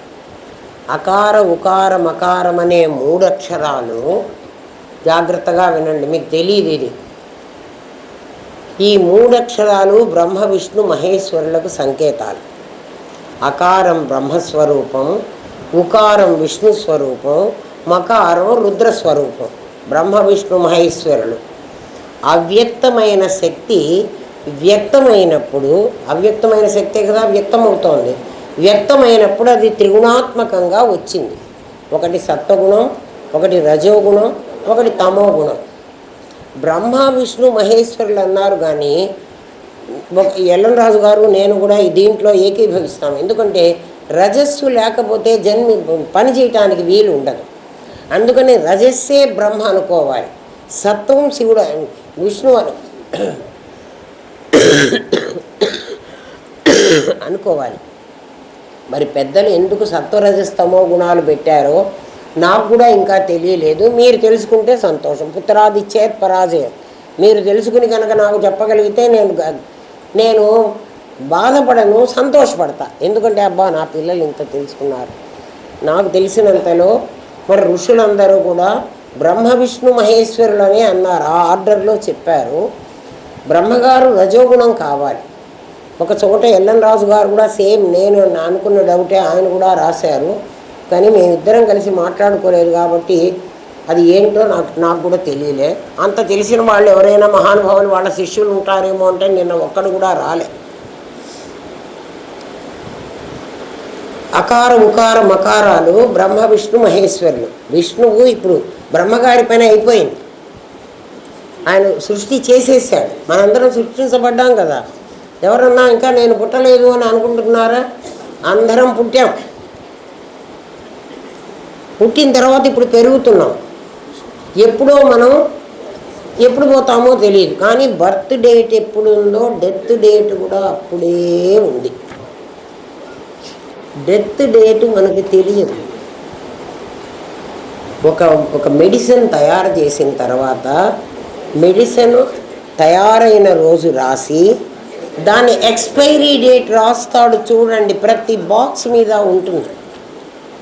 మన బాక్స్ మీద కూడా ఎక్స్పైరీ డేట్ ఉంది. ఎవడికి కనపడుతుందంటే ఎవడికి కనపడుతుంది, ఎవడికి కనపడదు. ఎప్పుడు ఎక్స్పైరీనో మనకు తెలియదు. ఆ మందు చూడగానే మా రాధమ్మ అమ్మ ఇది ఎక్స్పైరీ అయిపోయిందమ్మా అని చెప్తుంది. దీనికి ఎక్స్పైరీ ఆమె కనుక్కోలేకపోతుంది. ఎవడు కనుక్కోలేడు. ఎందుకంటే అది కనపడి సావదు. కానీ అందరికీ ఎక్స్పైరీ డేట్ ఉంది. ఆ ఎక్స్పైరీ డేట్ ఏమిటంటే తమస్సు. దాన్నే రుద్రుడు అన్నాం. తమస్సు ఎందుకండి అంటే ఇంకా ఏం మాట్లాడం కదా. అది గాఢ నిద్ర. కొంచెం నిద్ర కాదు, అది గాఢ నిద్ర. ఈ బ్రహ్మ విష్ణు మహేశ్వరులు మనకు ఉదయం లేచినప్పటి నుంచి మళ్ళీ పని చేసేటప్పుడు, పని అయిపోయి మళ్ళీ నిద్రపోయేటప్పుడు మొత్తం ఈ ముగ్గురు ఉంటారు. ఈ ముగ్గురి పేరు అకార ఉకార మకారం అనేటువంటి పేరుతో. అంతకుముందు పరమాత్మ నిర్గుణంగా ఉంటాడు. ఎప్పుడైతే ఈ 3 రూపాలుగా అవ్యక్తమైనది వ్యక్తం అవుతుందో ఆ వ్యక్తమైనప్పుడు అది త్రిగుణాత్మకంగా వ్యక్తమైంది. ఎప్పుడు కూడా ఓమిత్యేకాక్షరం బ్రహ్మ వ్యాహరన్ మాం అనుస్మరన్ అంటారు. ఓం అనేటువంటి ఒక పదాన్ని ఏకాక్షరం అదే బ్రహ్మము అన్నారు. ఓం అనేటువంటిది బ్రహ్మము అన్నారు. అంటే ఓం అంటే ఏమిటి అంటే అకార ఉకార మకారాలే ఓంకారం. దీని ప్రీవియస్ రూపం బ్రహ్మం, దీని ప్రజెంట్ రూపం అకార ఉకార మకారాలు. మరి ఓం ఎక్కడుందండి? ఇక్కడ అకార ఉకార మకారాలంటే మాకు అర్థమైంది సత్వరజస్ తమో గుణాలని. కానీ సత్వరజస్సు కాదు, రజస్సు సత్వం తమస్సు కదా. మరి ఇందులో ఓం లేదు కదా. ఆ అనే అక్షరంలో ఓం లేదు, ఊ అనే అక్షరంలో ఓం లేదు, మా అనే అక్షరంలో కూడా ఓం లేదు. మరి ఓం ఎక్కడి నుంచి వచ్చింది? పరమాత్మ ఓమిత్యేకాక్షరం బ్రహ్మ వ్యాహరన్ మామనుస్మరం. నన్ను ప్రతిసారి నువ్వు ఓం అనే పేరుతోనే అనుకోరా కదా. ఎందుకంటే ఓం నమ శివాయ కదా, ఓం నమో భగవతే వాసుదేవాయ కదా. అన్నిటికీ మనం ఏది చేసినా ఓం అశరీరాయ నమః, ఓం అజ్ఞానధ్వంసకాయ నమః అని మనం మంత్రం చెప్పుకుంటున్నాం. ప్రతి మంత్రానికి ఓం అనేది రైలు ఇంజన్ లాంటిది, నమః అనేది గార్డు పెట్టె లాంటిది. రైలు ఇంజన్ కావాలి, ఒక గార్డు పెట్టె కావాలి. మధ్యలో ఎన్ని కంపార్ట్మెంట్లన్నా ఉండదు, మాకు సంబంధం లేదు. కంపార్ట్మెంట్లన్నీ ఏం చేస్తుంటాయి? అందరినీ ఎక్కించుకుంటుంటాయి. ఇంజన్ వాడు గార్డు వాడు మాత్రం వాళ్ళే ఉంటారు. అర్థమైందా? ఓం అనేటువంటి అక్షరం ఈ మూడిట్లో లేదు. మరి అది ఎక్కడి నుంచి వచ్చింది, దాన్ని పఠించమని ఎందుకు గీతాచార్యుడు మనకి చెప్పాడు కదా. ప్రయాతి త్వజన్ దేహం, ఎవడైతే దాన్ని అనుకుంటూ శరీరాన్ని వదులుతాడో స యాతి పరమాంగతి, వాడు ఖచ్చితంగా నా దగ్గరికే వస్తాడు. ఓం అనేటువంటి దాన్ని అనుకుంటూ ఎవడైతే శరీరాన్ని వదులుతాడో, అంటే శరీరాన్ని వదిలేటప్పుడు ఓం ఉండాలి నీకు. అది ఉండాలంటే ఇప్పటి నుంచే నువ్వు ఓం అనే ప్రయత్నం చెయ్యి. ఎందుకండి అకారం ఉకారం అకారాలు కదా, ఇది ఓం అనేటువంటిది మధ్యలో ఎక్కడి నుంచి వచ్చింది, కృష్ణ పరమాత్మ ఎక్కడి నుంచి అన్నది ఇన్సెట్ చేశాడా దాంట్లో, అది ఎందుకు వచ్చిందో చెప్తాను. వాళ్ళు కావాలి. వెరీ గుడ్, వినండి. తెలుగు లిటరేచర్లో గుణసంధి అని ఒకటి మీరు విని ఉంటారు, చిన్నప్పుడు చదువుకొని ఉంటారు. గుణసంధి అంటారు దాని పేరు. నేను రాస్తాను చూడండి.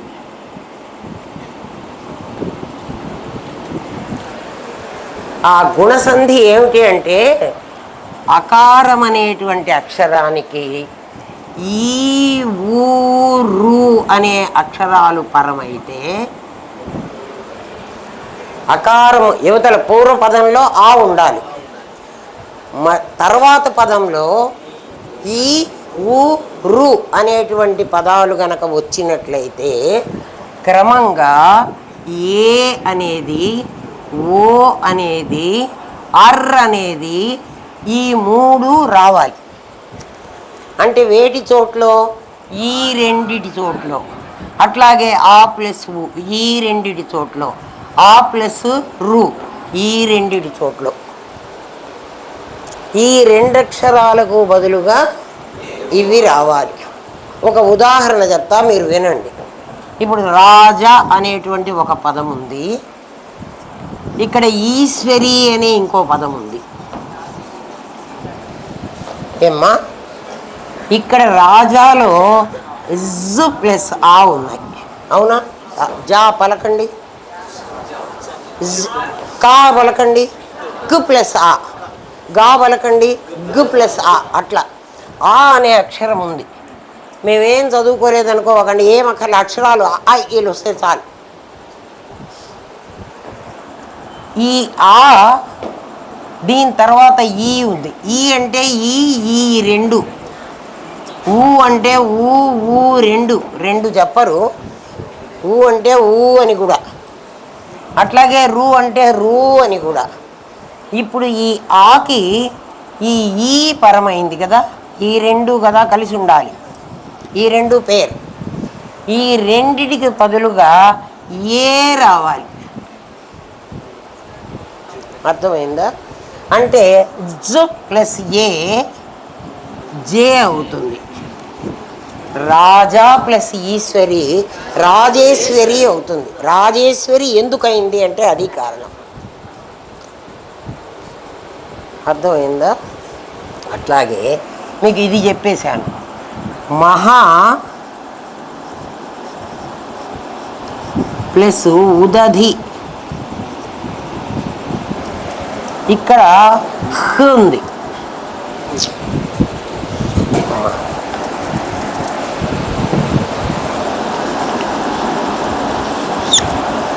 ప్లస్ ఆ ఉంది కదా.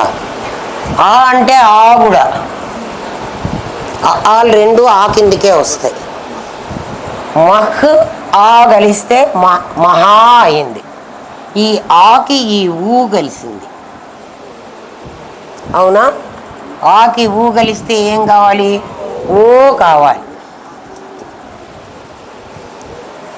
ఈ హ్ ఈ ప్లస్ ఓ ఈ రెండింటినీ కలుపుకోండి, హో అవుతుంది.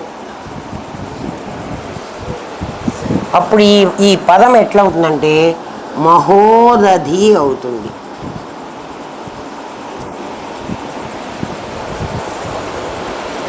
తెలిసిందా? ఏమో అర్థమైంది కదా. అట్లాగే రాజా ఋషి అయితే రాజర్షి అవుతుంది. రాజర్షి, మహర్షి, బ్రహ్మర్షి అన్నీ అలాంటివి. అది గుణసంధి. ఇప్పుడు మనకి ఇక్కడ ఏం కావాలంటే ఆ అకారం, ఉకారం, మకారం 3 అక్షరాలు కలవాలి. ఒకటి బ్రహ్మస్థానం, ఒకటి విష్ణు స్థానం, ఒకటి రుద్రస్థానం. శివస్థానం అనుకోండి, పోనీ మీ ఇష్టం. మీకు బ్రహ్మ విష్ణు మహేశ్వరులు అనుకోవడం తెలుస్తుంది కదా. అసలు అక్కడ లేరు రజస్తమ గుణాలు ఉండేది. అవ్యక్తమైన శక్తి వ్యక్తం అవుతుంది.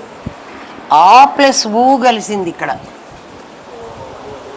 ఆ ప్లస్ ఊ కలిస్తే ఏమవ్వాలి? ఓ కావాలి. ఇందాక అయింది కదా. కాబట్టి ఈ రెండు అక్షరాలు కలిస్తే ఓ అయింది. ఈ మా కలిస్తే ఓం అయింది. ఓం ఇత్యేకాక్షరం బ్రహ్మ వ్యాహరన్ మామనుస్మరం. అందుకు మీరు ప్రతి మంత్రానికి ముందర ఓం పెడుతున్నారంటే అంతకు ముందు అది అవ్యక్తమైన శక్తి, ఇక్కడ వ్యక్తమైంది. అంతకుముందు అది నిర్గుణంగా ఉంది, ఇక్కడ సగుణమైంది. అంతకుముందు నిరాకారం, ఇక్కడ సాకారమైంది. ఓం అని మీరు అన్నారంటే సాకారమైనటువంటి భగవంతుడు. అప్పుడు వెంకటేశ్వర స్వామి వస్తాడు. ఓం నమో వెంకటేశాయ అందుకు వచ్చాడు. ఓం కంటే ముందున్న స్థితి ఓం కాదు. మరి ఆయన ఓమిత్యేకాక్షరం బ్రహ్మ వ్యాహరన్ మామనుస్మరణ అని ఎందుకన్నారయ్యా అంటే, ఒరే నాయన ఇది గేట్ వే ఆఫ్ పరమాత్మ. ఈ గేట్లోకి వచ్చావంటే ఆల్రెడీ నా దగ్గరికి వచ్చేస్తావు. అర్థమైందా? అందుకు ఓం అంటూ ప్రాణం వదలరా అన్నాడు. మంత్రానికంత మంత్రం తర్వాత వచ్చింది. మంత్రం ఎప్పుడు వచ్చింది? నిన్ననే చెప్పాను. మాధ్వీపానాలస మత్త మాతృక వర్ణరూపిణి. మంత్రాలన్నీ కూడా మాతృకలు. అవన్నీ ఓం తర్వాత వచ్చినవి. ఓం కంటే ముందు ఉన్నది పరమాత్మ. నాయన అందరికీ అర్థమైందా? ఓం ఎందుకు చెప్తున్నామో తెలిసిందా? ఇప్పటి వరకు ఎప్పుడైనా ఎవడైనా ఆలోచించారా ఎందుకు మేము ఓం అంటాం? ఓం శరీరాయ నమః, ఓం అజ్ఞాన ధ్వంసకాయ నమః, ఓం అచింత్యాయ నమః, ఓం అవ్యక్తాయ నమః ఎందుకంటున్నారు? ఓం అన్నప్పటి నుంచి గురు బ్రహ్మ, గురు విష్ణు, గురు దేవో మహేశ్వర. గురు సాక్షాత్ పరబ్రహ్మ. ఇక్కడ ఉంటాడు గురువు, ఇక్కడ మీ దేవుళ్ళు అందరూ ఉంటారు. అందుకు వెంకటేశ్వర స్వామి నేను అట్లా అంటాను. మీరు అనలేరు. ఎందుకని? మీకు అవతల వాడు తెలియదు. అది దానికి ముందు ఓం ఎందుకుంటుందంటే పరమాత్మలో నుంచి అవ్యక్తమైన శక్తి వ్యక్తమైనటువంటి ఫస్ట్ ప్లేస్ అది. అంటే మొదటి వాకిలి. ఆ వాకిలి దాకా పోయినావంటే ఆ వాకిలి దాటితే పరమాత్మే. అదేమిటండి పరమాత్మకు ఒక లొకేషన్ లేదని మీరే చెప్పారు, మళ్ళీ మీరు ఆ వాకిలి దాటితే అంటున్నారు.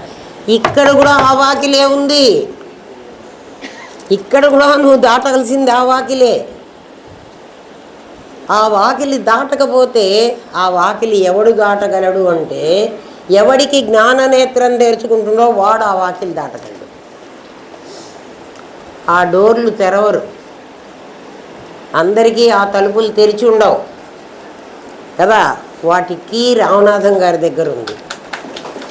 ఆ కీని మీకు ఓం అనే పేరుతో మీ అందరికి ఇచ్చాడు ఆయన. మాస్టర్ కీ ఆయన దగ్గర ఉంది. మనందరికీ బ్యాంకు లాకర్ కీ ఒకటి ఇస్తాడు. మనం వెళ్ళి లాకర్ కీ నా దగ్గర ఉంది, నేను లాకర్ని ఓపెన్ చేస్తా అంటే లాకర్ తెరుచుకోదు. మాస్టర్ కీ ఒక్కటే కీ ఉంటుంది. అందరి తాళాలు, అందరి తలుపులకి అదే. అది రామనాథం గారి దగ్గర ఉంది, మన బ్యాంక్ మేనేజరు. అర్థమవుతుందా అమ్మా? అందుకని డూప్లికేట్కి మీ దగ్గర పెట్టుకోండి లాకర్కి. అది తీసుకుని పోతే ఎప్పుడైనా తలుపు తెరుచుకోవాలి. ఎందుకంటే తెరిచేవాడు రెడీగా ఉన్నాడు కదా. కీ తీసుకుని పోతే చాలు. కీ ఎప్పుడు తెలుస్తుందండి మాకు? కీ అర్థం తెలిస్తే కీ తెలిసిపోతుంది కదా. కీ ఒక రూపం పొందినటువంటిది కాదు. అందుకని ఓం అనేటువంటిది నువ్వు ఏ మంత్రమన్నా చెప్పు, అది ఇంజన్ అని ఎందుకన్నారంటే నీవు ఏ మంత్రంతోనైనా, అంటే ఏ దేవతా రూపంతోనైనా, ఏ దేవతా రూపం అంటే నేను జీసస్ క్రైస్ట్ అండి, ఓం పెట్టి జీసస్ క్రైస్ట్ అనేటువంటి పేరు పెట్టుకో, ఆ ఓం తెరిపిస్తుంది. లేదండి నేను అల్లా, నువ్వు అల్లా అనే పేరు పెట్టి ఏదైనా పెట్టుకోరా, ఓం పెట్టుకో. అయితే ఓం అని పెట్టుకుంటే సరిపోతుందండి, ఓం అనేది మాకు కూడా వచ్చు కదా, నోటికి ఎట్లాగే చెప్తూ ఓం ఓం ఓం ఓం అనుకుంటామని కాదు నాయన. అది అవ్యక్తమైన శక్తి వ్యక్తమైతే ఓం అవుతుంది అని నీకు తెలియాలి కదా. అది వ్యక్తమైంది, ఏమైందంటే త్రిగుణాత్మకమైంది. అదే బ్రహ్మ విష్ణు మహేశ్వర్ల, అదే లక్ష్మీ సరస్వతి పార్వతి. మీరు లక్ష్మి దగ్గర రోజు శుక్రవారం నాడు గుళ్ళల్లో కాదు అంగళ్ళల్లోనే పూజలు చేయలాగా చస్తున్నారు. మీరు ఏ లెవెల్లో ఉన్నారో అర్థం చేసుకోండి. ఏ లెవెల్లో ఉన్నారా? అకారాన్ని వదిలేసాం, మకారాన్ని వదిలేసాం, మధ్యలో ఉన్నదాన్ని కదా, అందులో ఉన్న చైతన్యాన్ని వదిలేసాం. చైతన్యం వదిలేసాం కదా, అమ్మవారినే కదా పట్టుకున్నారు, లక్ష్మీదేవినే పట్టుకున్నారు కదా, అయ్యవారిని వదిలేశారు కదా, లక్ష్మీదేవి సత్తే కదా. చిత్తును వదిలేసి సత్తును పట్టుకున్నారు, పూజలు చేస్తున్నారు. మాకు డబ్బులు మాకు డబ్బులు ఏమిస్తుంది చెప్పండి? ఏమిస్తుందంటే మీ కర్మలో ఏది ఉంటే అది ఇస్తుంది. అది మరి అంతే కదా. అంతకంటే ఆమె ఏం చేస్తుంది? బ్యాంకులో నాకు డబ్బులే లేకుండా నేను ఊరికే చెక్కులు రాసి పంపిస్తాను అనుకో, రవి ఎంత నా కొడుకైనా ₹1 కూడా చెక్కు ఆనర్ చెయ్యడు. పోవమ్మా, నువ్వు మాటకు ముందు చెక్కులు రాస్తే నేను ఎక్కడ ఇస్తాను పొమ్మంటాడు. ఎందుకని? మళ్ళీ రవి దగ్గర డబ్బులు లేవా? క్యాషియర్ అంత వాడి చేతిలోనే ఉంది, తాళం చేయి కూడా వాడి చేతిలోనే ఉంటుంది. ₹1 ఇవ్వమంటే ఇయ్యనంటాడు. ఎందుకురా ఇవ్వవు నాయన అంటే, నీ డబ్బులు లేవమ్మా బ్యాంకులో, బ్యాలెన్స్ కాదు, డబ్బులు ఉంటే బ్యాలెన్స్ ఉండడం అసలు లేవు. మనమందరం అట్లా చెక్కులు రాసి పంపిస్తున్నాం కోరికలనే పేరుతో. ఎవరికి? ఆ లక్ష్మీదేవికి. ఎవరు ఆ లక్ష్మీదేవి? ఆ మధ్య పార్టులో ఉన్న ఒక పార్టుకి. ఎట్లా ఇస్తుందిరా, ఎట్లా ఇయ్యమంటావురా? ఆమె రోజు నన్ను అడుగుతుంది, వీళ్ళందరూ ఇట్లా అడుగుతున్నారు, నా సంగతి కొంచెం చెప్పచ్చు కదా. నేనేమిచ్చేది వాళ్ళకి? రోజు అడుగుతున్నారు. ఎట్లా? బిచ్చగాళ్ళే. బిచ్చగాళ్ళే కుదిరా. అయితే రేపటి నుంచి అడగద్దంటారా అమ్మ? అడగండి, తెలుసుకుని అడగండి. అప్పుడు తెలుసుకుంటే మనం ఏం అడగగలం చెప్పండి? డబ్బులు ఇవ్వమని అడగం, జ్ఞానం ఇవ్వమని అడుగుతాం. అమ్మ ఆ వాకిలి దాటే మార్గం చెప్పమ్మా అని అడగండి. మీకు మంత్రంలోనే చెప్పారు, శుద్ధలక్ష్మి, మోక్షలక్ష్మి, జయలక్ష్మి, సరస్వతి, శ్రీలక్ష్మీర్వరలక్ష్మీ చ ప్రసన్నా మమ సర్వదా. ఈ మంత్రం ఎన్నిసార్లు అనుకున్నారే, అర్థం తెలిసిందా? మోక్షలక్ష్మి ఇయ్యమని అడగమంటున్నారు ఆ మంత్రం చెప్పిన వాళ్ళు మీకు. కానీ మీరేమంటున్నారంటే ధనలక్ష్మి, ధాన్యలక్ష్మి, సర్వలక్ష్మి, మోహన్ లక్ష్మి. తిట్టాలనిపిస్తుంది నాకు. ఎందుకు మమ్మల్ని ఇట్లా తిట్టిపోస్తున్నారు అని అడిగితే, హాఫ్ నాలెడ్జితో బతుకుతున్నారే, నాలెడ్జి సంపాదించుకోలేదే అని తిడుతున్నా. మిమ్మల్ని తిట్టటంలే, మీ జ్ఞానాన్ని తిడుతున్నా. ఎందుకని?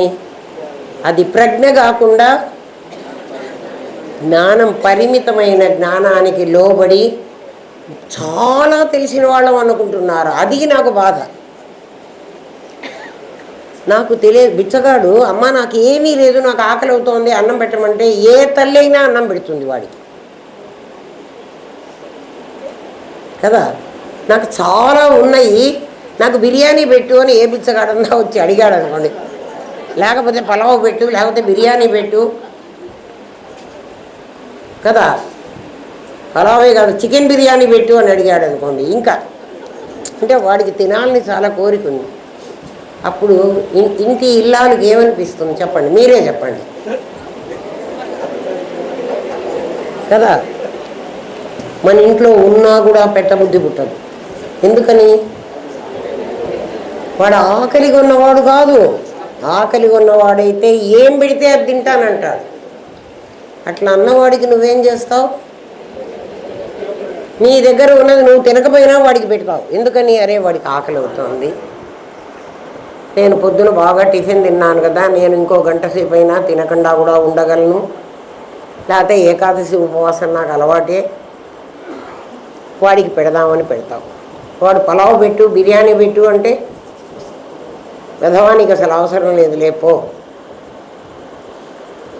మన్ని అమ్మవారు అలా చూస్తుంది. మనం అడిగేవన్నీ మనం ఏమడుగుతున్నాం? నాకు లక్షలి, నాకు కోట్లి, నాకు మిలియన్సి, నాకు బిలియన్సి, అది కదా మనం అడగటం. ఎవడైనా నాకు తినడానికి తిండి పెట్టు, కట్టుకోవడానికి గుడ్డ అయ్యి, ఉండడానికి ఒక కొంప అయ్యి అని అడిగితే భగవంతుడు తప్పకుండా ఇస్తాడు. మనం అవి అడగటం లేదు. నాకు ప్రైమరీ హౌస్ ఉందండి, నాకు ఇంకా రెంట్స్కి ఇచ్చుకోవడానికి ఇంకో 4 ఇళ్ళు కొనుక్కుంటే నాకు చాలా బాగుంటుంది అడుగుతున్నావు. అయితే ఇవ్వదా? ఇస్తుంది. నాయన ఇంకో 4 జన్మలు ఎత్తు, ఇంకా కాస్త కష్టాలు అనుభవించు, తీసుకో. ఎందుకంటే నువ్వేం కోరితే అది ఇస్తుంది ఆమె. ఆమెకేం బాధ లేదు. అర్థమైందా? అమ్మో, ఇప్పుడు కేనోపనిషత్తులో ఓంకారం అక్కడే వస్తుంది. అక్కడే ఉమా. ఉమా అంటే ఉమా అనే పేరు కాదు, ఉమా చండీ గౌరీ అంటాడు మన రంగనాథు.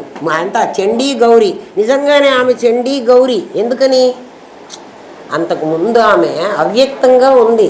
ఎప్పుడైతే వ్యక్తమైందో ఆ శక్తి పేరు వ్యక్తమైన శక్తి. అది మెరుపు, మెరుపు తీగలాగా మెరిసింది. ఏమ్మా? ఆ మెరిసిన దానికి పంపించాడు ఇంద్రుడు, వాయువుని పంపించాడు. ఆ శక్తి ఏమిటో కనుక్కోండ్రా అని. ఎందుకు ఆమె వచ్చింది అంటే, అప్పటి వరకు యుద్ధంలో గెలిచిన వాళ్ళందరూ, దేవతలందరూ, నేను ఇంత గొప్పవాణ్ణి, ఇలా యుద్ధం చేసి నేను గెలిచాను, నేను ఆ శత్రువుని ఇలా చంపాను, ఇట్లా రకరకాలుగా మాట్లాడుకుంటున్నారు. ఒరే, మీరా చంపింది, నిజంగా చంపింది నేనా? నేనంటే ఎవరు? ఆ శక్తి, పరమాత్మ శక్తి. అవ్యక్తమైన శక్తి వ్యక్తమైనప్పుడు, ఎప్పుడు నేను ఒక సోల్జర్ని అనుకోండర్రా, నేను యుద్ధం చేస్తున్నాను, నా శత్రువుని నేను చంపాలంటే నాకు ఒక శక్తి కావాలి. నేను కత్తి ఎత్తాలన్నా శక్తి కావాలి, వాడి మీద వెయ్యాలన్నా నాకు శక్తి కావాలి. ఆ శక్తి అమ్మవారు. ఎవరు? నా లోపల ఉంది. అది నా లోపల ఆ చైతన్యంలో ఉండి అది వ్యక్తమైంది. ఎప్పుడు వ్యక్తమైంది? నా చెయ్యి ఎత్తినప్పుడు, కత్తిని పట్టుకున్నప్పుడు, ఆ కత్తికి ఫోర్స్గా నేను తల దించినప్పుడు ఆ శక్తి పనిచేయాలి. ఆ శక్తి అక్కడ మూర్తీభవించి కనపడుతోంది. వీళ్ళందరూ నేను చేశానని అనుకుంటున్నారు. అందుకని వీళ్ళ పొగరు అణచడానికి ఆమె వచ్చింది. రేపు చెప్తాను ఆమె సంగతి. అర్థమైందా? కేనోపనిషత్తు అట్లా అర్థం కావాలి. ఉపనిషత్తులో ఇంద్రుడు చేస్తున్నాడు, వాళ్ళందరూ వచ్చారు, ఆ శక్తి వాళ్ళకి చేత కాకపోయింది, వాళ్ళు వెనక్కి వచ్చారు. ఇది కాదు కథ. అది కథ, ఇది డీకోడ్ అయిన కథ. రేపు చెప్తాను. టైం చాలా అయింది, అందుకని. ఓం తత్సత్. స్వస్తి ప్రజాభ్య పరిపాలయంతాం న్యాయేన మార్గేణ మహిన్మహేష. గో బ్రాహ్మణేభ్య శుభమస్తు నిత్యం. లోకా సమస్తా సుఖినో భవంతు. ఓం పూర్ణమదః పూర్ణమిదం పూర్ణాత్ పూర్ణముదచ్యతే పూర్ణస్య పూర్ణమాదాయ పూర్ణమేవావశిష్యతే. ఓం శాంతి శాంతి శాంతి. ఓం నమో బ్రహ్మాదిభ్యో బ్రహ్మ విద్యా సాంప్రదాయకర్తృభ్యో వంశ-ఋషిభ్యో గురుభ్యో నమో మహద్భ్యః. సర్వోపద్రవరహిత ప్రజ్ఞానఘనః ప్రత్యగర్ధో బ్రహ్మైవాహమస్మి బ్రహ్మైవాహమస్మి బ్రహ్మైవాహమస్మి.